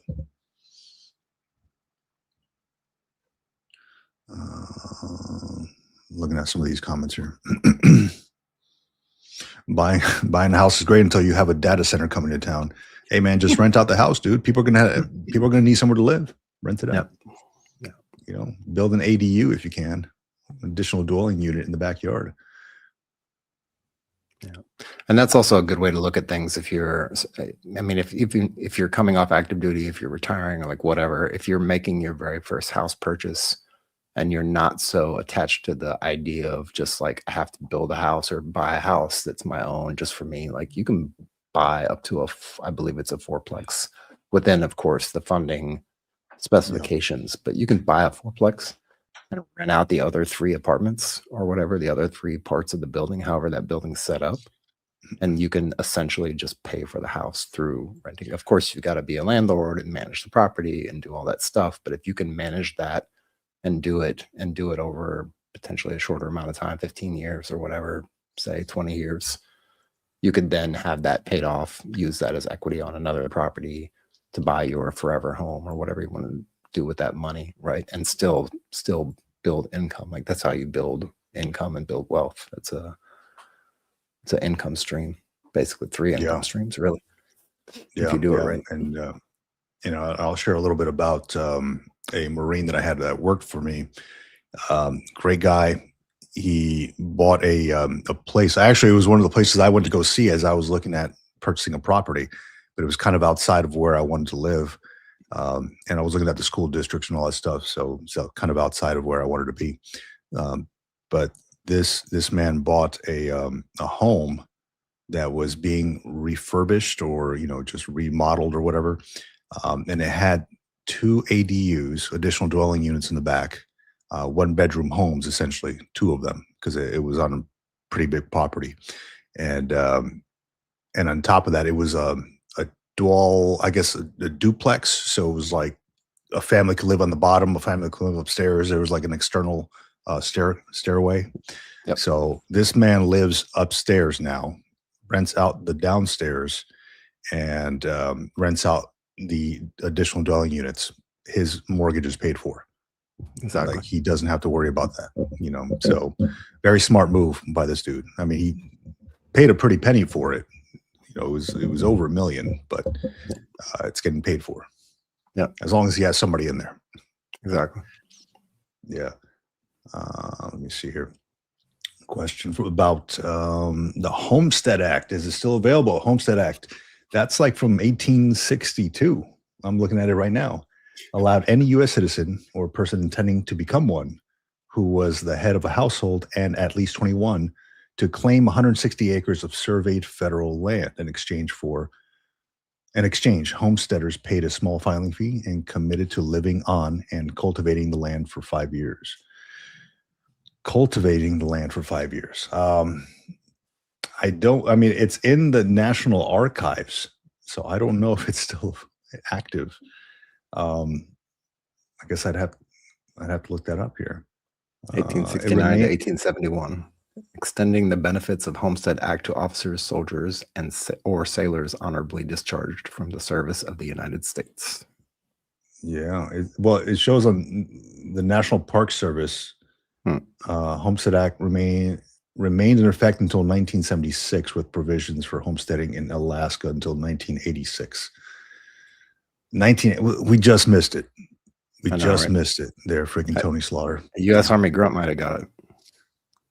1986, right? No. 19. Shit, I was still learning how to walk at that time. I don't know if oh man, homebody Miss Katie, welcome. Yeah, so it's a lot. As you can see, a lot of changes, right? The Homestead Act, that would have been incredible, right? You're at least 21. You can claim 160 acres if you cultivate it, right? Make a farm or whatever it is. That is an amazing deal. That's a lot of acres. Dude, I would learn how to farm if I can get on that Homestead Act, man. Yeah. I don't know what would I can't even keep a freaking the plants outside alive. I don't know what the hell I'd farm. Goats, maybe goats. Hard to get the grass to even grow, let alone a farm. Oh, bro. Yeah. It's not growing out here, man. It's not growing out here. 1986, he was a drill sergeant, he said. See, instead of being a drill sergeant, you could have went to Alaska and got yourself 160 acres. Damn it, U.S. Army grunt. Come on now. If only, right? But what better time than now to look at somewhere to live, to get into a property. Yeah, a lot of great benefits out there for vets, man. And, there's stuff I know we've talked about, like the education stuff as well. For folks out there, you could be up to 62 years old for this new education benefit coming out for the VA. It has not even opened up yet. It actually opens up in June. So here in a few days. I don't know when exactly in June, but that's what it says on the VA website. If you have exhausted all of your GI Bill benefits, you still qualify for this benefit. You can be up to 62 years old, and it doesn't provide you a degree, but it provides you some kind of certification and some kind of IT management or software, computer software. And the one of the best perks of this is while you're going through the course, it will give you a monthly housing allowance. Okay. Usually those monthly housing allowances are equivalent to an E5 with dependents BAH rate. So it's called Vet Tech 2.0. Okay. They used to have the Vet Tech, and now they changed up some rules and all that stuff. Now, if you have GI Bill available, it takes a 1-for-1 swap, right? So 1 month of Vet Tech 2.0 will take 1 month of GI Bill. So use it wisely, because it's not for degree seeking programs, but it does also give you the monthly housing allowance, and you can use it until you're 62 years old. So very good stuff out there. Yep. Lots of changes, lots of things going on, lots of stuff going on. And if you don't already know, which you should already know, but if you don't know, thank you, Vic, for putting this thing together. We'll be doing a live stream roundtable tomorrow for Memorial Day. And that's right. We will have a plethora of YouTube YouTube folks talking about veteran things. We're not going to have Marquez Brownlee or anybody like that. Mr. Beast is not showing up, but yeah, I've been putting it together for a few weeks, probably more than that, and getting it finalized and locked up. We've been talking about it last couple times. That will be tomorrow. What time is that going to be? 7 p.m. East Coast time? 7 p.m. East Coast or Eastern, 4 p.m. Pacific. Yes. So it's been kind of in the works for quite some time, at least the last few weeks. It all kind of started with this gentleman here. Hold on a second. There's a little Irish pennant or whatever that's kind of wiggling around in the air, and it's pissing me off this little cloth thing here. been watching it this whole time. It's giving me like twitches and shit. No, so I want to give a shout out, and I don't know if he's in the room right now, but Mr. Robert Chalklab, okay, one of the viewers of the channel, he mentioned it at one point. He's like, "Hey man, it'd be great if you guys got together and did this." And I'm like, "Yeah, it sounds good. It would be great. You know, why not? You know, different aspects, different mindsets, perspectives. You know, you got VA claims, you got you know, Doc Sharma, who talks about the psychology aspect of it. You know, how it hits you, your mindsets. You know, John and I, we talk about, you know, the military civilian transition and life after the uniform. I'm like, different perspectives. Um, what an amazing group of people to come together. You know, so that, I mean, that's how it all started. I just shot an email out. I've had email contact with these people before, you know, Raider HQ, the Civ Div, Concise Psych, Salty Old Marine, you know, and Salty Old Marine is going to be there as well. And he talks to a lot of veterans who are over, I think, 50, right? So very, very good stuff that he puts out. So I shout out the email, and that's it. I'm like, hey, look, got this idea. What do you all think about this? We got Memorial Day coming up. Let's get together, do like this virtual roundtable, and just talk a little bit about you know, those who came before us, pay the ultimate sacrifice, and talk about what we do on YouTube, you know, for the veteran community. So it was great. They all agreed. Everybody was like, yeah, let's do it. I'm like, that's awesome. You know, like to give back to the veteran community, to folks who are just trying to learn or trying to find their purpose and mission, man. What a great group of folks. Yeah. Yeah, it's good. It's what I like to see. It's the concentric circles of communities overlapping, the people in all these different communities together, getting together, you know, overlapping with each other and seeing each other and meeting each other, maybe in the chat or through conversations. It's really, really good. And it's good that everybody involved is like really, really positive, and we're trying to do the good work. You know, it's a lot of extra hours and a lot of things that we got to do in the background to make things happen. As U.S. Army Grunt mentioned, I might need some extra coffee tomorrow, but totally worth it. Totally worth the small sacrifice that you got to make. I mean, if it was an op order and I had to do some mission, I would do the same, right? So just carry that over into the civilian world, into regular life. But yeah, man, appreciate you putting that together and getting that all set up. That's a really big thing. It's fun, man. It's fun. Why not? Yeah. Yeah. And then you also mentioned a couple times, and I don't know if you want to mention it here as well, but any of the like super likes and all that stuff that comes in, you're going to try to take that and funnel that into a nonprofit to be named yet. Still, you're still parsing through that. Yeah, that's right. So absolutely, every so often when I do like some of these live streams, somebody will drop like a super like, or I don't know what you call them. It's essentially a donation, right? Like you donate to the channel or whatever. And it's great because it helps to pay for things that, you know, solve from stuff that we use. So yeah, anybody who donates maybe a super chat or super like or whatever you call those things to the green logbook for tomorrow's live stream, I will take all that money and donate all of that to a veteran nonprofit. And I've donated to maybe like 5 different ones. There's one that I'm really looking at, and they help homeless veterans. So, and I've actually volunteered with the organization in the past, like actually boots on the ground and helping out these folks. But they do some great stuff. But I'm still looking to see who needs the help, and yeah, donating all that money. Whoever donates tomorrow to the green logbook, all that money, rest assured, is going to go to a veteran nonprofit. Yeah. We need a few more watch hours before we can get to that point on the military retirement podcast where we can start taking money in and donating it to people. But absolutely, we're getting there. We're getting there. Yeah, and then I just read the comment from Navy Cop here. Navy Cop says, "Here's hoping Vic doesn't get blocked on any of those channels between now and then." No, so I get along with all those channels. I'm very good with all of them. And it's funny that you mentioned that, because I have been blocked on channels, and it's I'm still unsure why. But yeah, there's channels out there who, um, let's put it like this: I live in their mind rent free, and I'm okay with that. Just taking life 1/4 mile at a time.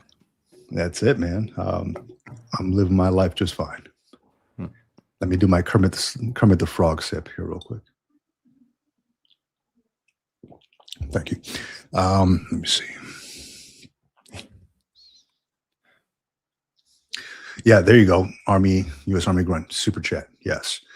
That's exactly what I was talking about. All that stuff is going to get donated to a nonprofit. All that stuff. Let me see here. What else was I going to bring up?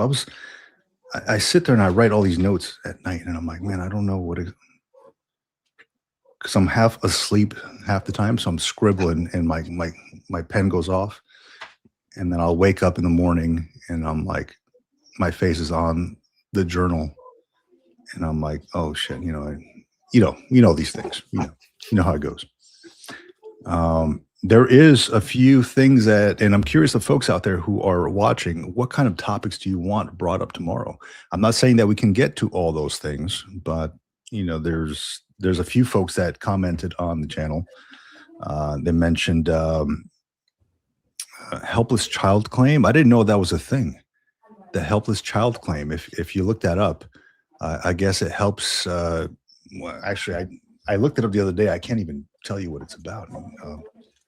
Helpless child claim. Something that allows veterans with a 30% or higher disability rating to continue receiving dependent benefits for an adult child who became permanently incapable of self-support due to a mental or physical disability before reaching age 18.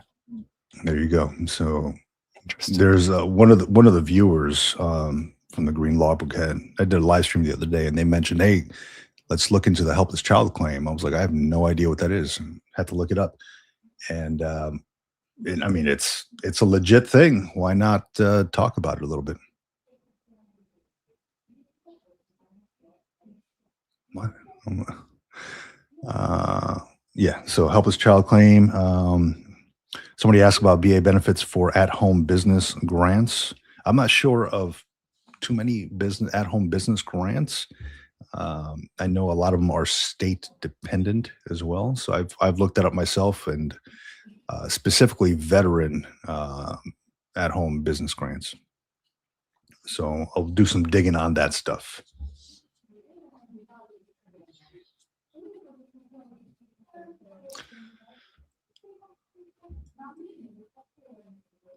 This is what Vic can call it, is old age fun. It could be. I mean, I usually my bedtime is like 10. And 10, and I was up around 11:30 and writing some stuff down. So I usually take that last hour before I go to sleep to either read or write or do something, right? Yeah. So yeah, I don't know if it's so much old age. I don't know. I don't. If it is, I'm fighting it, because I don't want to call it old age. My man, the Service Connection, awesome. We got Bruce. So Bruce from Claim Climbers, man, he just started his channel not too long ago, the Service Connection.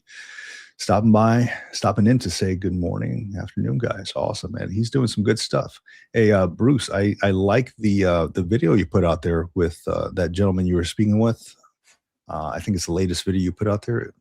Good stuff, man. I'm glad to see that gentleman finally got, after so many years, finally got his VA rating. It's good to see that. Good to see that. Yeah. Hey, you know what? U.S. Army Grunt. Yes. At least I got a little bit of a smile on Vic's face. This is one of the few times here on this podcast that I do have a smile on my face. Normally I don't. I've been told by somebody that I'm like, you have a very stoic attitude. And I'm like, what does that mean? And this is before I started reading anything about it. I think it's built from time in uniform, where it's like you just want to, like, not have a personality, but act the part of a leader, and that's kind of implanted in my head. So there was minimal smiling coming from my part. It was just all business. And this is one of the few times where I do have a smile on my face. So Yeah. thank you all. 50 here. Yeah. Hey, man. Good to see you. I have to check out your podcast. I've got it pulled up on my screen right now. So checking it out. Yeah. So the gentleman he was talking with, 50 years he went without a VA disability claim. And then 50 years after, he got, I think it was 100%. And I'm like, can you imagine the amount of money that, not that he lost, but I think Bruce, you said it the right way. Like he saved the government so much money over the course of 50 years that he wasn't receiving a disability claim. That's a lot of money. Eat some Italian dinner. Yeah, no doubt. I eat Italian dinner every night, actually. Let me see. Yeah. Schedule John for a podcast. Absolutely, man. Yeah. U.S. Army grunt here. These stoic chief officers, right? Taking Marcus Aurelius a little too. Speaking of that, I lost my old copy of this, and I went out to the bookstore and I just picked this one up. So yes, you might be right there. U.S. Army grunt. Yeah, but I mean, it's not about not having fun. It's about kind of seeing life in a different perspective, I think. Because I do have fun. Like I'm with my family, I laugh and I have a good time. But when it comes down to business and I need to concentrate on things, it is like, no crap, let's get things done. And, it's just switching the brain, I suppose.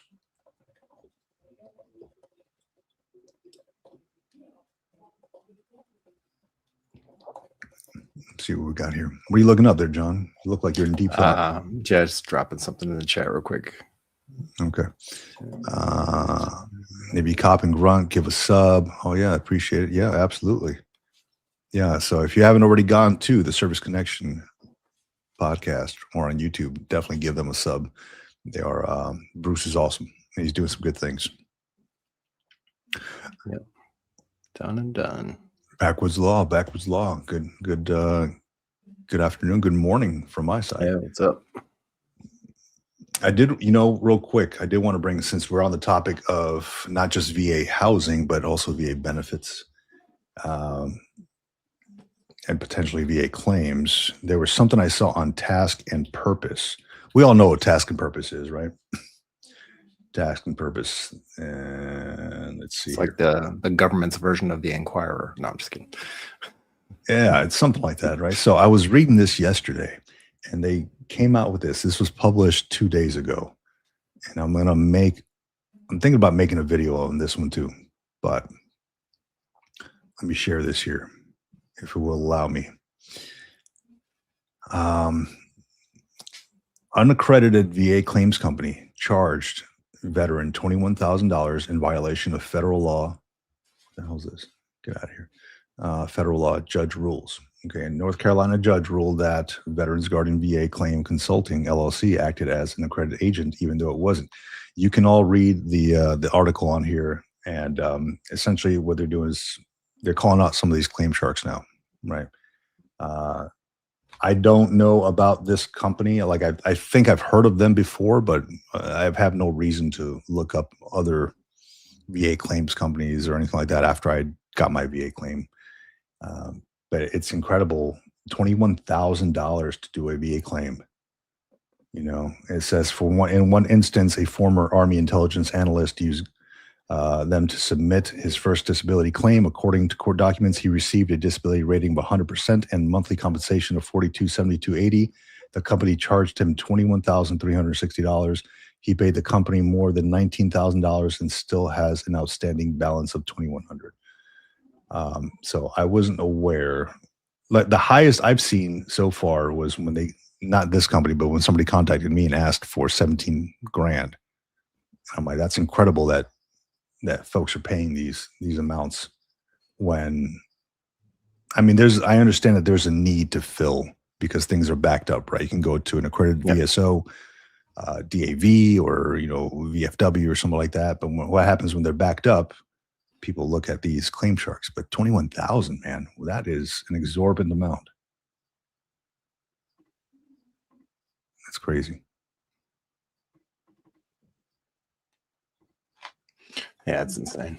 Actually, need to still go back and reconnect and see if I can link up with my VSO people in the States if I can, or here, one of the two, because I gotta start processing some more stuff. Got some more medical results back on some things. So Yeah, absolutely, man. Go out and get what you burned, dude. Go out and get what you burned. Let me see. Go into the comments real quick.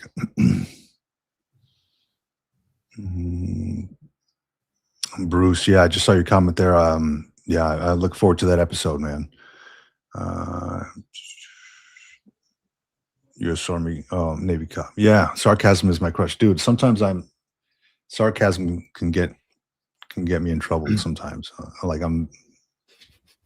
yeah, I'll leave it at that. It can get me in trouble sometimes.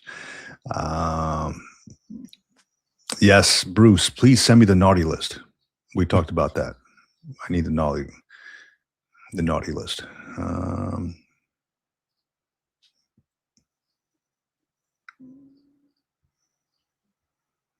Yeah, there you go. So the service connection, all my company does is write Nexus letters, which have nothing to do with what to do, and we do not take money from the vet. Excellent. Good stuff, man.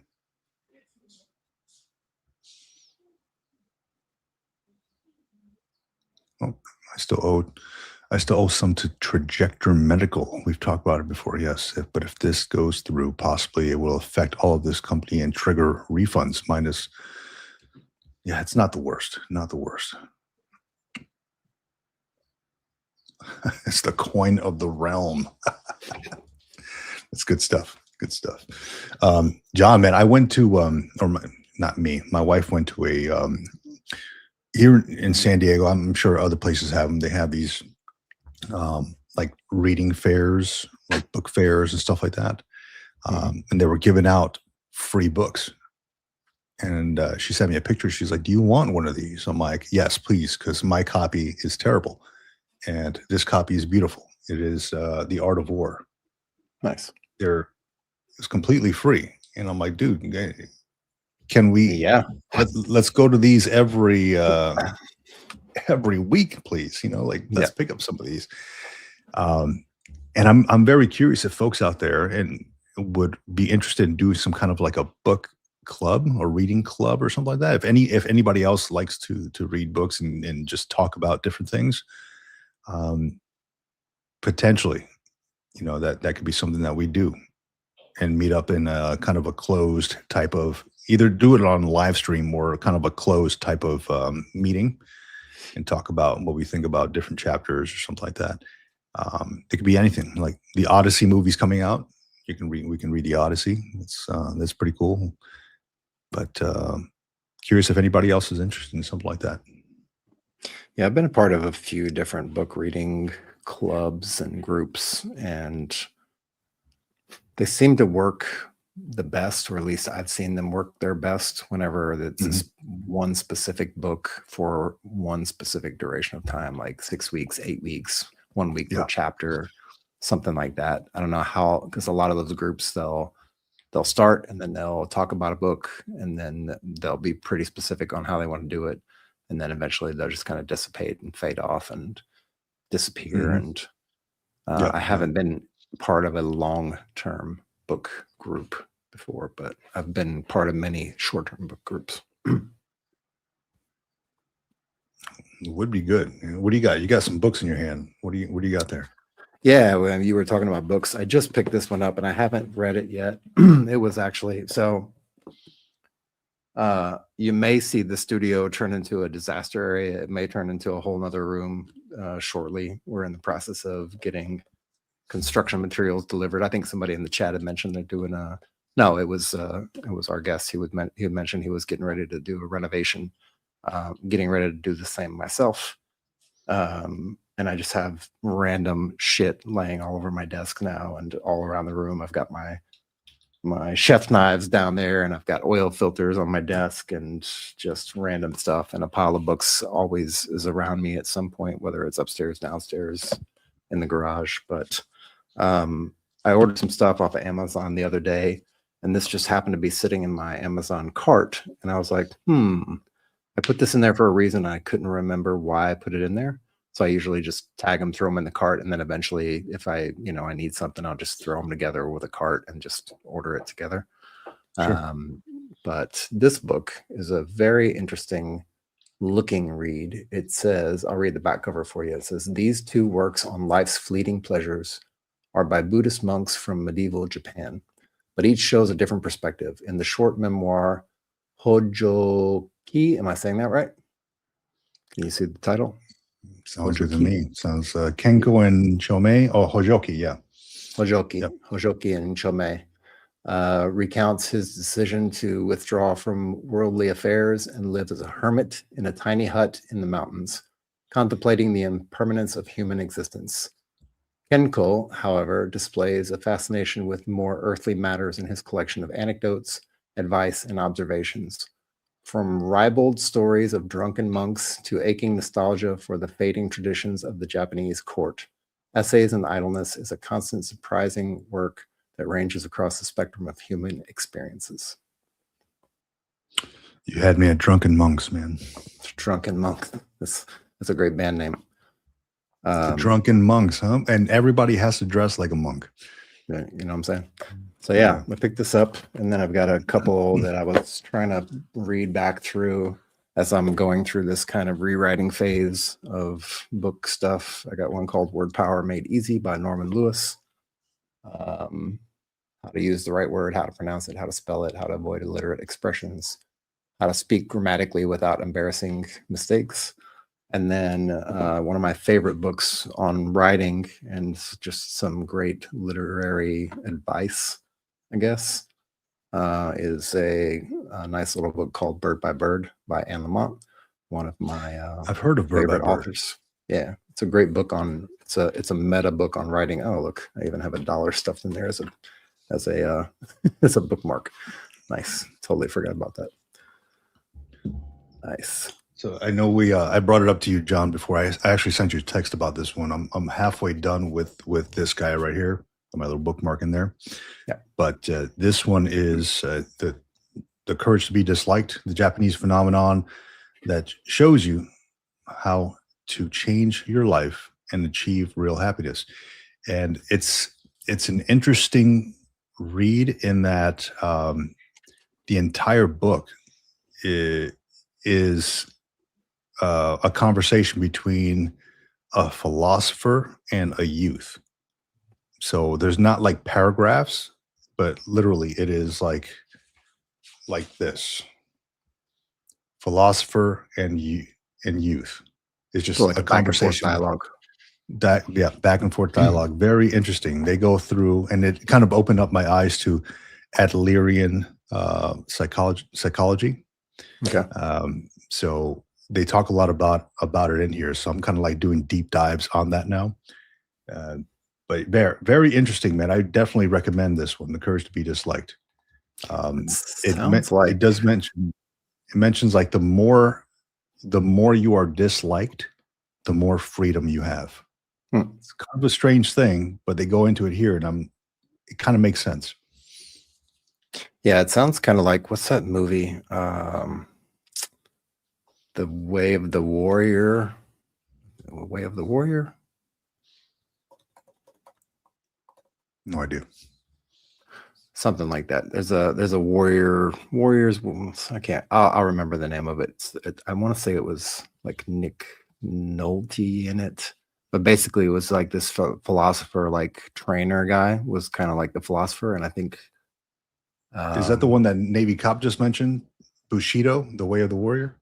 No. Okay. That's a great book as well. And if you want to dig into that kind of philosophy, you could also check out a book called The Five Rings by Miyamoto Musashi, I believe is the name. A great little book to read through.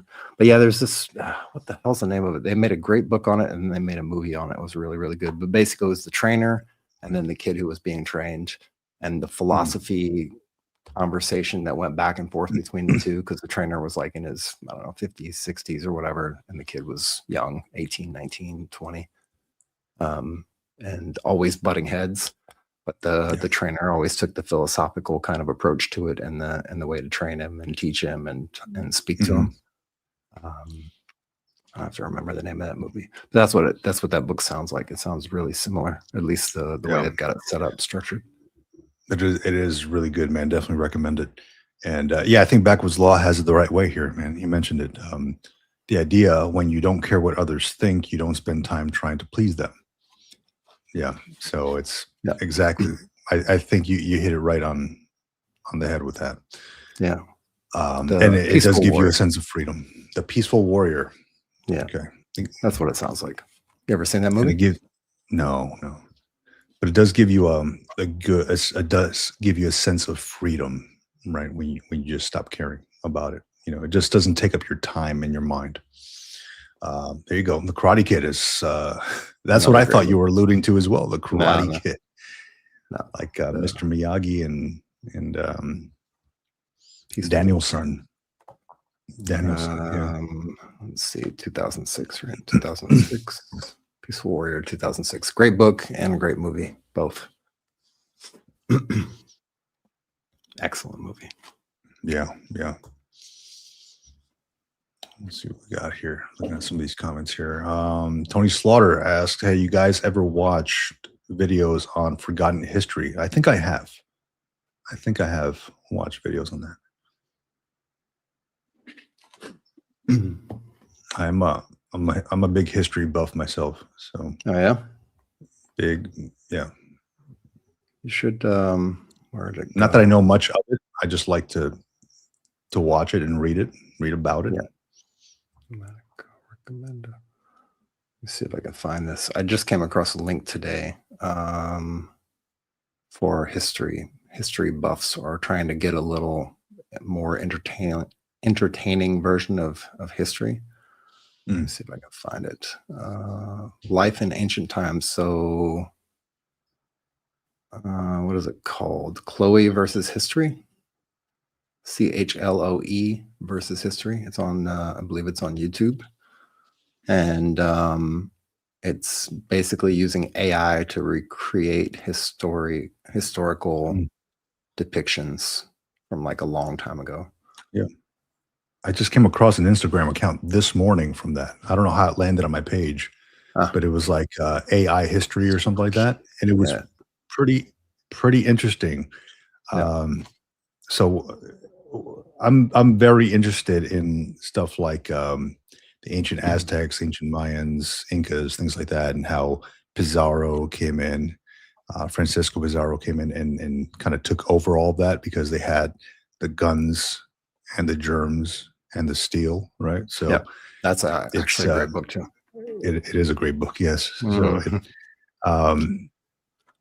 so they kind of took over everything and then left these lands with just a ton of just germs, right? That all these people were never exposed to, and they kind of killed off the civilizations from there. So it's very interesting. Very interesting. What's even more interesting about the Mayan culture and the historical sites and that kind of stuff is the people who were there before, who actually built the stuff. Because I think the Mayans and the Aztecs and a couple of those cultures, I mean, we see things like Machu Picchu and things like that. They didn't actually build that stuff. The culture, the most recent culture that we know of that we have historical data on, just came in and built on top of those structures that were there. Like those structures have been there for a long time. I think it's the Chimu culture before the Incas. I should probably know this, or the Moche culture, since I'm Peruvian, so I should probably know this, right? You should. Your passport just got revoked. You've been canceled. Yeah. Dude, I've been to Machu Picchu like I don't know four times, So it's, but no, very interesting stuff, man. Very interesting stuff. So I love that. So in the middle of Lima, and it's right next to a gas station. It's like this little area where it was a Pizarro told the Incan ruler that he wanted essentially that he was taking over his land and he wanted this room filled with gold, and they were killed him off at that point, right? Yeah. And that room still stands in the middle of in the middle of the city, but it's surrounded by like just businesses and stuff. You can walk right by it. It's incredible. It's like right next to a gas station. Nice. Yeah. It's crazy how these places still stand, right? I'm looking at some of these here. Navy Cop says, "But taking chance tomorrow. It is now my required to watch a Memorial Day list." All right. Huh. Nice. Yeah. So I'm curious too. Like, what are some good Memorial Day movies to watch? And what are folks doing on Memorial Day? Are you all visiting like veteran cemeteries? Are you all getting together with people in remembrance of the occasion of Memorial Day? What are folks doing? What are your plans for tomorrow? And John, I'd ask you the same question. Yeah, I usually try to hit at least one Memorial Day kind of remembrance gathering, whether that's in front of the high school on the base. It's a very limited amount of stuff that I can do here. If I was in, say, France or something like that, there's a ton of different places. There's a ton of burial sites and memorial sites set up in France and in certain places of Germany. I think here we have one, but it's really a German, like a World War II kind of commemorative site here, and it's German. But as far as American stuff, France would be the hot spot for people in Europe because they got a bunch of different places you can go. You can go straight to Champs-Élysées in Paris. They have different things. You can go to Normandy. You can go to what's that place, Verdun, where they have a lot of the World War I sites right there in that area, and the trenches and all that stuff dug out in the ground and still have stuff there. But usually I'll try to check out something on the base, and it's usually like a short little memorial ceremony where everybody gives a moment of silence. They have a couple people speak. They do some kind of color guard event, and then go on with my day if I'm working. If I'm not working, try to catch one or two of those. They make you work on Memorial Day? Sometimes. Depends what the workload is, man. Oof. It's rough. Yeah, that's let's read some of these comments here. And I'm looking to go to a Memorial Day event myself, and just be around folks who they're doing their thing and remembering the past. And we live near some veteran cemeteries as well, so there's usually like little flags that you place on the graves, on the grave sites. So looking forward to taking part in that as well. And Navy Cop says 10 a.m. there's a Memorial Day event at Vancouver Military Barracks, flyover air guard at 15s, and stop at the National Cemetery on the way home. Yeah. Backwoods Law. I was out yesterday with some Boy Scout troops here, placing flags at the National Cemetery. Let a few know about the basic. Now we were talking to recruiters to give them a brief read on it. Oh yeah, I love that. Yeah, I went to an event yesterday. They have like a little street fair around here, and so I stopped by an event yesterday, and saw like some Marine recruiters, and you can't not talk to these recruiters, right? And they always have the pull-up bar up there, and I see them, and I cannot contain myself. So I have to say, all the way down, one, like you're not doing them right? You have to lock out your arms and all that and go back up. And then I asked him, I was like, hey man, what do can I still join? Without telling them who I was or anything like that. Like, hey man, how old do you have to be to still join? And they're like, oh, I think we can make an exception for you, sir. I was like, go kick rocks, dude. I'm done with that life. I And he's like, hey, you know what? You can, give it all up and come out of retirement. I'm like, nah. I'm good, man. The way things are changing now, I think I'm all right. I'm all right. I'm curious too with folks out there like, hey, if you could join again, would you join again? Would you join the military again? I'd ask you the same thing, John. Yeah, I mean, I would do it all over again. I wouldn't change the course Today. of my Today. history. Today. Today. They're like, yeah, we need you, John. We need you. Would you be willing to drop everything you've got going on and join today? If I could, and get if I could have the one MOS that would allow me to stay right here where I'm at for the next 20 years, yes, absolutely. Yeah. I agree. It has to work the right way, right? Like, hey, get me in the right MOS. I don't mind the pay. I mean, the pay was all right? I mean, once you get into those higher ranks, they become all right. Get the BAH, all the stuff and all that, insurance and all that. But I mean, I've grown kind of accustomed to retired life now. At first it was rocky, but then I've grown accustomed to it and got my rhythm now. So it'd be hard to switch gears, I think, to go back. Backwards Law said it would have been funny to see when they find out that you were retired Chief Warrant Officer 3. Yeah, and we talked about that. They're like, hey, sir, did you ever serve? I'm like, yeah, a little bit. So then we got to talking about it.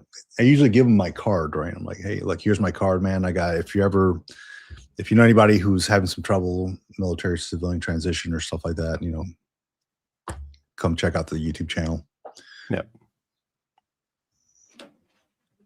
And of course, I stopped by the American Legion and like, what's going on, man? They're just good group of folks out there.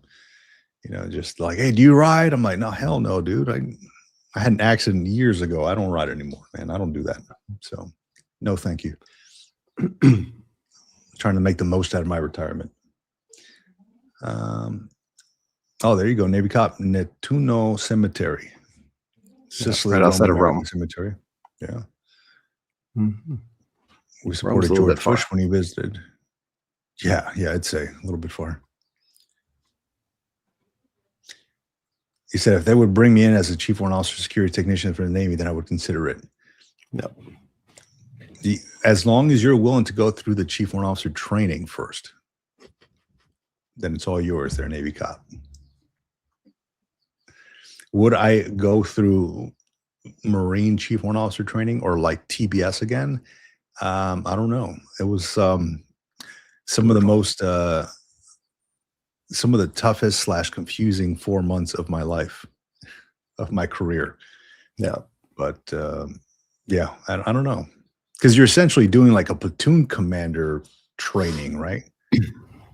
So it's like they teach you all these new things and you have to know a little bit about every MOS, and it's just bombards you with classes, man. And these stadium seatings, I think I had like 275 students in my class. And just classes and training and E courses and O courses. And I'm like, man, I don't know if I would try to, but to keep up with all that, but I don't know if I'd want to do it. Backwards Law, I have 2 bullshit degrees now. Oh, BS, excuse me. BS degrees.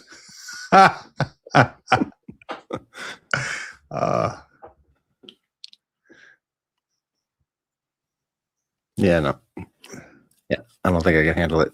But like I said, if they could reinstate me with my rank and put me in this position here somewhere and let me just homestead here for the next 20 years, yeah, sure. I don't think I would PCS move anymore. No. No more PCS move, man. I've already lost enough stuff. Yeah, I'm good with broken that. stuff. Yeah. So would they try? They would try to commission you then. Yeah, there you go. You get a field commission. Hey, you went from corporal to captain, right? It's Navy. How hard can it be? Slam on academy grads, drink coffee, hang out with my post degrees. It's all good. That's essentially what. Are you saying that that's what a chief war officer does? Just, I mean, that was part of my day, going around just like BS and like, hey man, go stop skating, go do your work, and then walk around with my coffee mug. You get work done, right? Sometimes you Yep. stay a little bit longer than everybody else because you are, just BSing. Because it's sometimes. quiet. Because it's quiet. Yeah. You can actually get work done. You either show up earlier or just stay later, and everybody leaves. And actually, I did enjoy that because I put on some music and then just Zone out. work. Yeah, zone out, exactly. So I wouldn't mind staying after work. And then, you don't have to deal with the traffic and trash like that, on the way home. So, And you don't have to answer stupid ass emails either. yeah. 6 p.m. I was joking with this commander one time. Like, I had to go brief them on the investigations going on.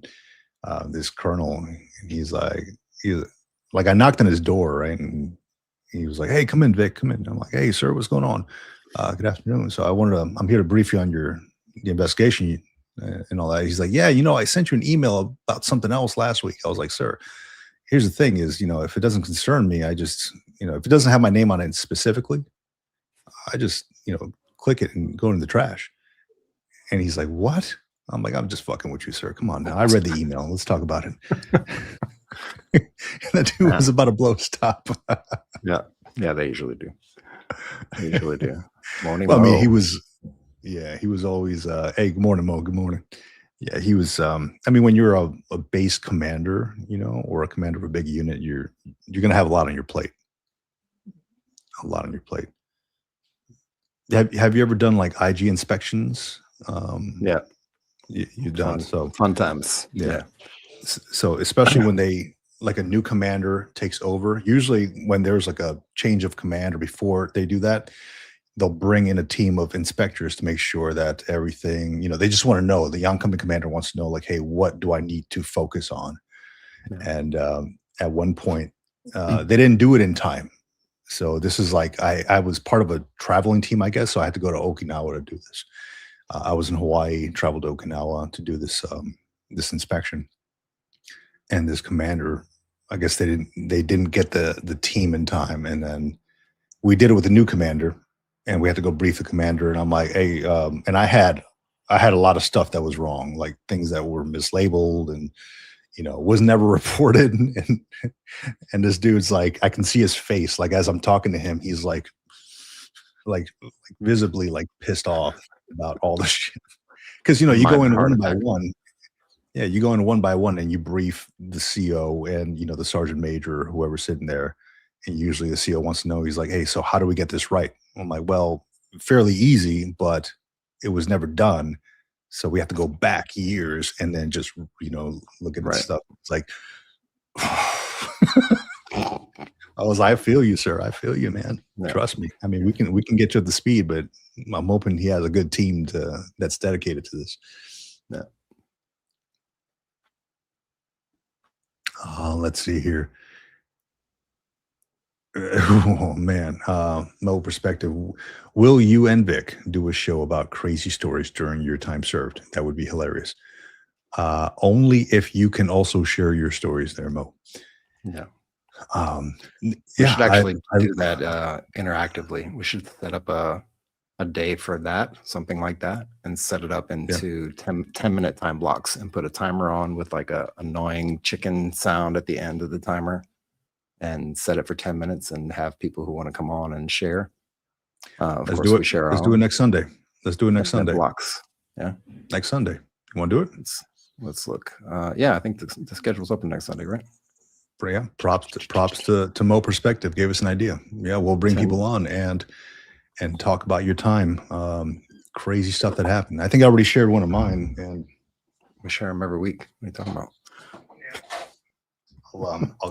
I'll kick this pig really quick and kind of show you. I got my old I Love Me. Everybody should have an I Love Me binder. I had this old one here. It's got all my service record stuff. And I think Oliver Rust has a great time when I share the story about when I was doing an investigation. and I had to get some information out to NCIS, Naval Criminal Investigative Services, and I had this I had this Lance Corporal that worked for me, and I'm like, hey, I need you to make me a copy of this CD. You know, like I had NCIS get me, or the command gave me everything on the CD, and I wanted a copy for the evidence purposes, and I need to give a copy to NCIS. So I'm like, I need you to make me a copy of the CD, man. And I gave him the CD, and he came back. He came back to my office, knocked on the door. Sir, and this was like, it was like a minute later. And he's like, sir, here you go. I'm like, and I'm looking down. I was like, how the hell did you, that was quick. And he's like, oh yeah, sir, it was pretty quick. And he hands me this, bro. He hands me this. And I'm like, there ain't no way. There ain't no way. I mean, 10th degree of smart assery. My man, I mean, I kept this paper. I should have had him sign it. I kept this paper all these years in my I Love Me binder here. So this is back when I was a staff sergeant. This dude gave me, I'm like, well, I probably should have been more clear in my directions. Like, this is literally a copy of a CD, right? Like he put the CD on the Xerox machine and press print. But I kind of put my head down, and then I go, hey, just go real quick. And I walk next door to the major's office. I'm like, hey, sir, you got a minute real quick? And he's like, oh yeah, what's going on, Vic? And I closed his door, and we just fucking laughed at this. We just laughed. I'm like, you'll never guess what this devil dog just freaking gave me. He's like, what is it, Vic? I'm like, look at this. And he's like, get the fuck out, get out of my office with that shit. I'm like, sir, you can't make this stuff up, sir. Come on now. So, yes, officers do talk about the Marines' silliness behind closed doors. Oh, yeah, Mo perspective. He was serious about it. He stood at parade rest. He's like, here you go, sir. And he stood at parade rest. And I'm like, and I got my head down. I'm like, I'm still writing. I'm like, what the hell? And I put my pen down. I'm like, ain't no way, man. There ain't no way. Serious. And then I had to, you got to train these folks in this. I'm like, has anybody ever showed you how to use the machine, like the CD burner machine? We had a dedicated, it was like a tower thing. You could burn like 6 CDs at a time. Yeah. And he's like, oh, no, sir. I'm like, okay, well, let's go real quick. Give me a second. Let me show you. The Marine didn't know. Got to teach this guy. Got to train him accordingly. So, lesson learned. I'm like, don't just put shit on a Xerox machine and expect to hand that in. And be specific with orders. Sometimes you got to be specific with orders, man. What is something that somebody can be construed as something different? Kind of like make me a copy of the CD. Anything. What else? Anything, right?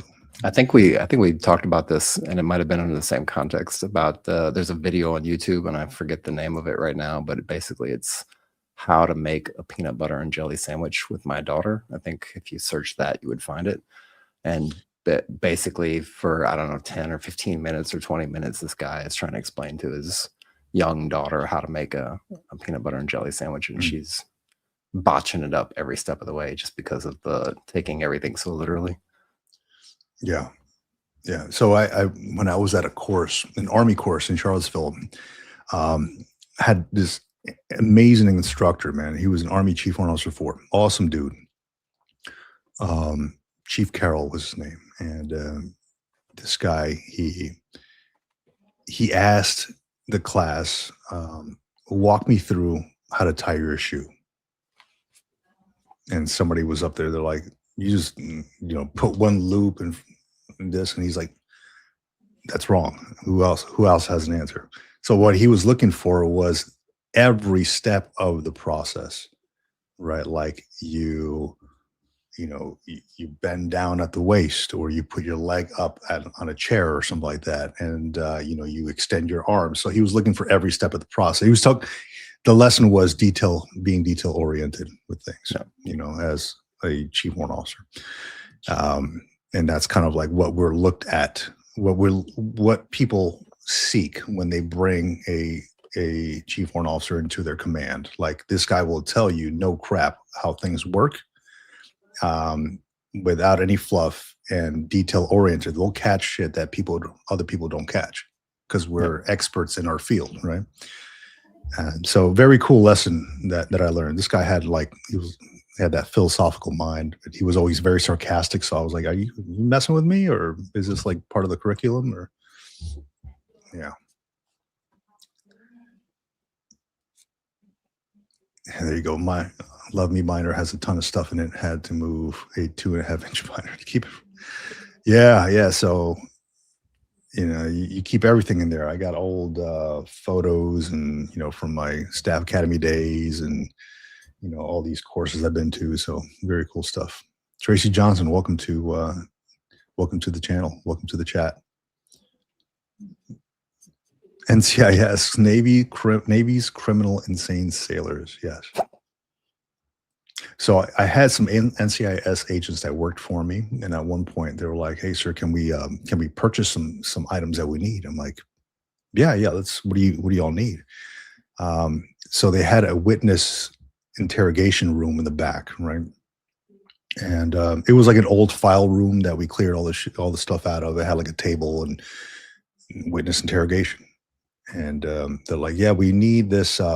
It's a faux fire alarm, right? That goes up top, and it's actually a camera. Yeah. Because when you have a camera in somebody's room, it makes them uncomfortable in the room. Right? It makes them uncomfortable. They won't answer all the questions. So mics around the room, camera up top, stuff like that." And I was like, "Oh yeah, that's cool." Very cool dudes. Actually, the guy that worked for me, he had his face on the front of the New York Times, I think it was, when they toppled over Saddam Hussein's statue in Baghdad. So he has that iconic photo of the Marine looking up while Saddam Hussein's statue is being toppled over. That was my gunny. Very good, very smart guy, awesome dude. Navy cop. So Navy cop. This is funny. He says, "I need to jump off in a sec. I have a self-employment Zoom." Oh, this is awesome. But also had me laughing the other day when he was on the live stream, and he was like, "Hey, I got to jump off, man. I got a customer, or the boss is here. I got to jump off." And I'm like, "This dude is watching live streams at work." Nice. Dedication. See, if Navy cop can do it at work, yeah, nobody else has got any excuses. He might be primed to be a chief warrant officer then. Yep. Absolutely. There you go. All right. I think I'm going to go kick some people out of the house and go make some dinner. All right, man. Sounds good. Hey, we had a great live stream today. We brought on David Piatek from VA Housing Education. If you haven't seen the episode, if you want information on like the VA home loan, check out VA Housing Education from David Piatek. And we talked a little bit about other VA benefits information as well during that time. But yeah, definitely keep this on your roster. Check us out tomorrow, 4 p.m. Pacific, 7 p.m. Eastern. We're going to be live with the Civ Div, with Radar HQ, the Salty Old Marine, Concise Psych, and we're going to have our Memorial Day live stream. It's going to be excellent. So I will have my drink in hand, giving a toast to those that came before us, and just sharing some good conversation with other fellow veterans doing the thing on YouTube and in the comments as well. So be prepared for that. And again, on the Green Logbook side, every super chat or every donation that comes in, I will be donating all of that on tomorrow's live stream to a veteran nonprofit organization. So just be aware of that. I'm not going to take any of that I'm going to send it straight over to a veteran nonprofit organization. Yeah, there you go. Memorial Day live stream. All of us on the live tomorrow. Boom, boom, boom. Gonna be awesome. Easy man. day. I'll be Yeah, up easy day. So- late as F. Yeah, all good. But it's all all good. good, man. So good. Having And it- then, I plan on doing this periodically. So potentially this is not the first time that this will happen with all these other YouTubers or people in the veteran space specifically. It doesn't have to be a YouTuber, but people in the veteran space doing great things. So with that, thank you all for joining us today on this episode of the Military Retirement Podcast. Yep. Thanks, everybody. Thanks for all your comments. And hopefully you got something out of it. And look forward to next week as well to share our 10 minutes of blunders in the military, one at a time. Absolutely. Absolutely. So we'll set that up. Thank you all for joining us, and we'll see you tomorrow. Have a safe one. Out here.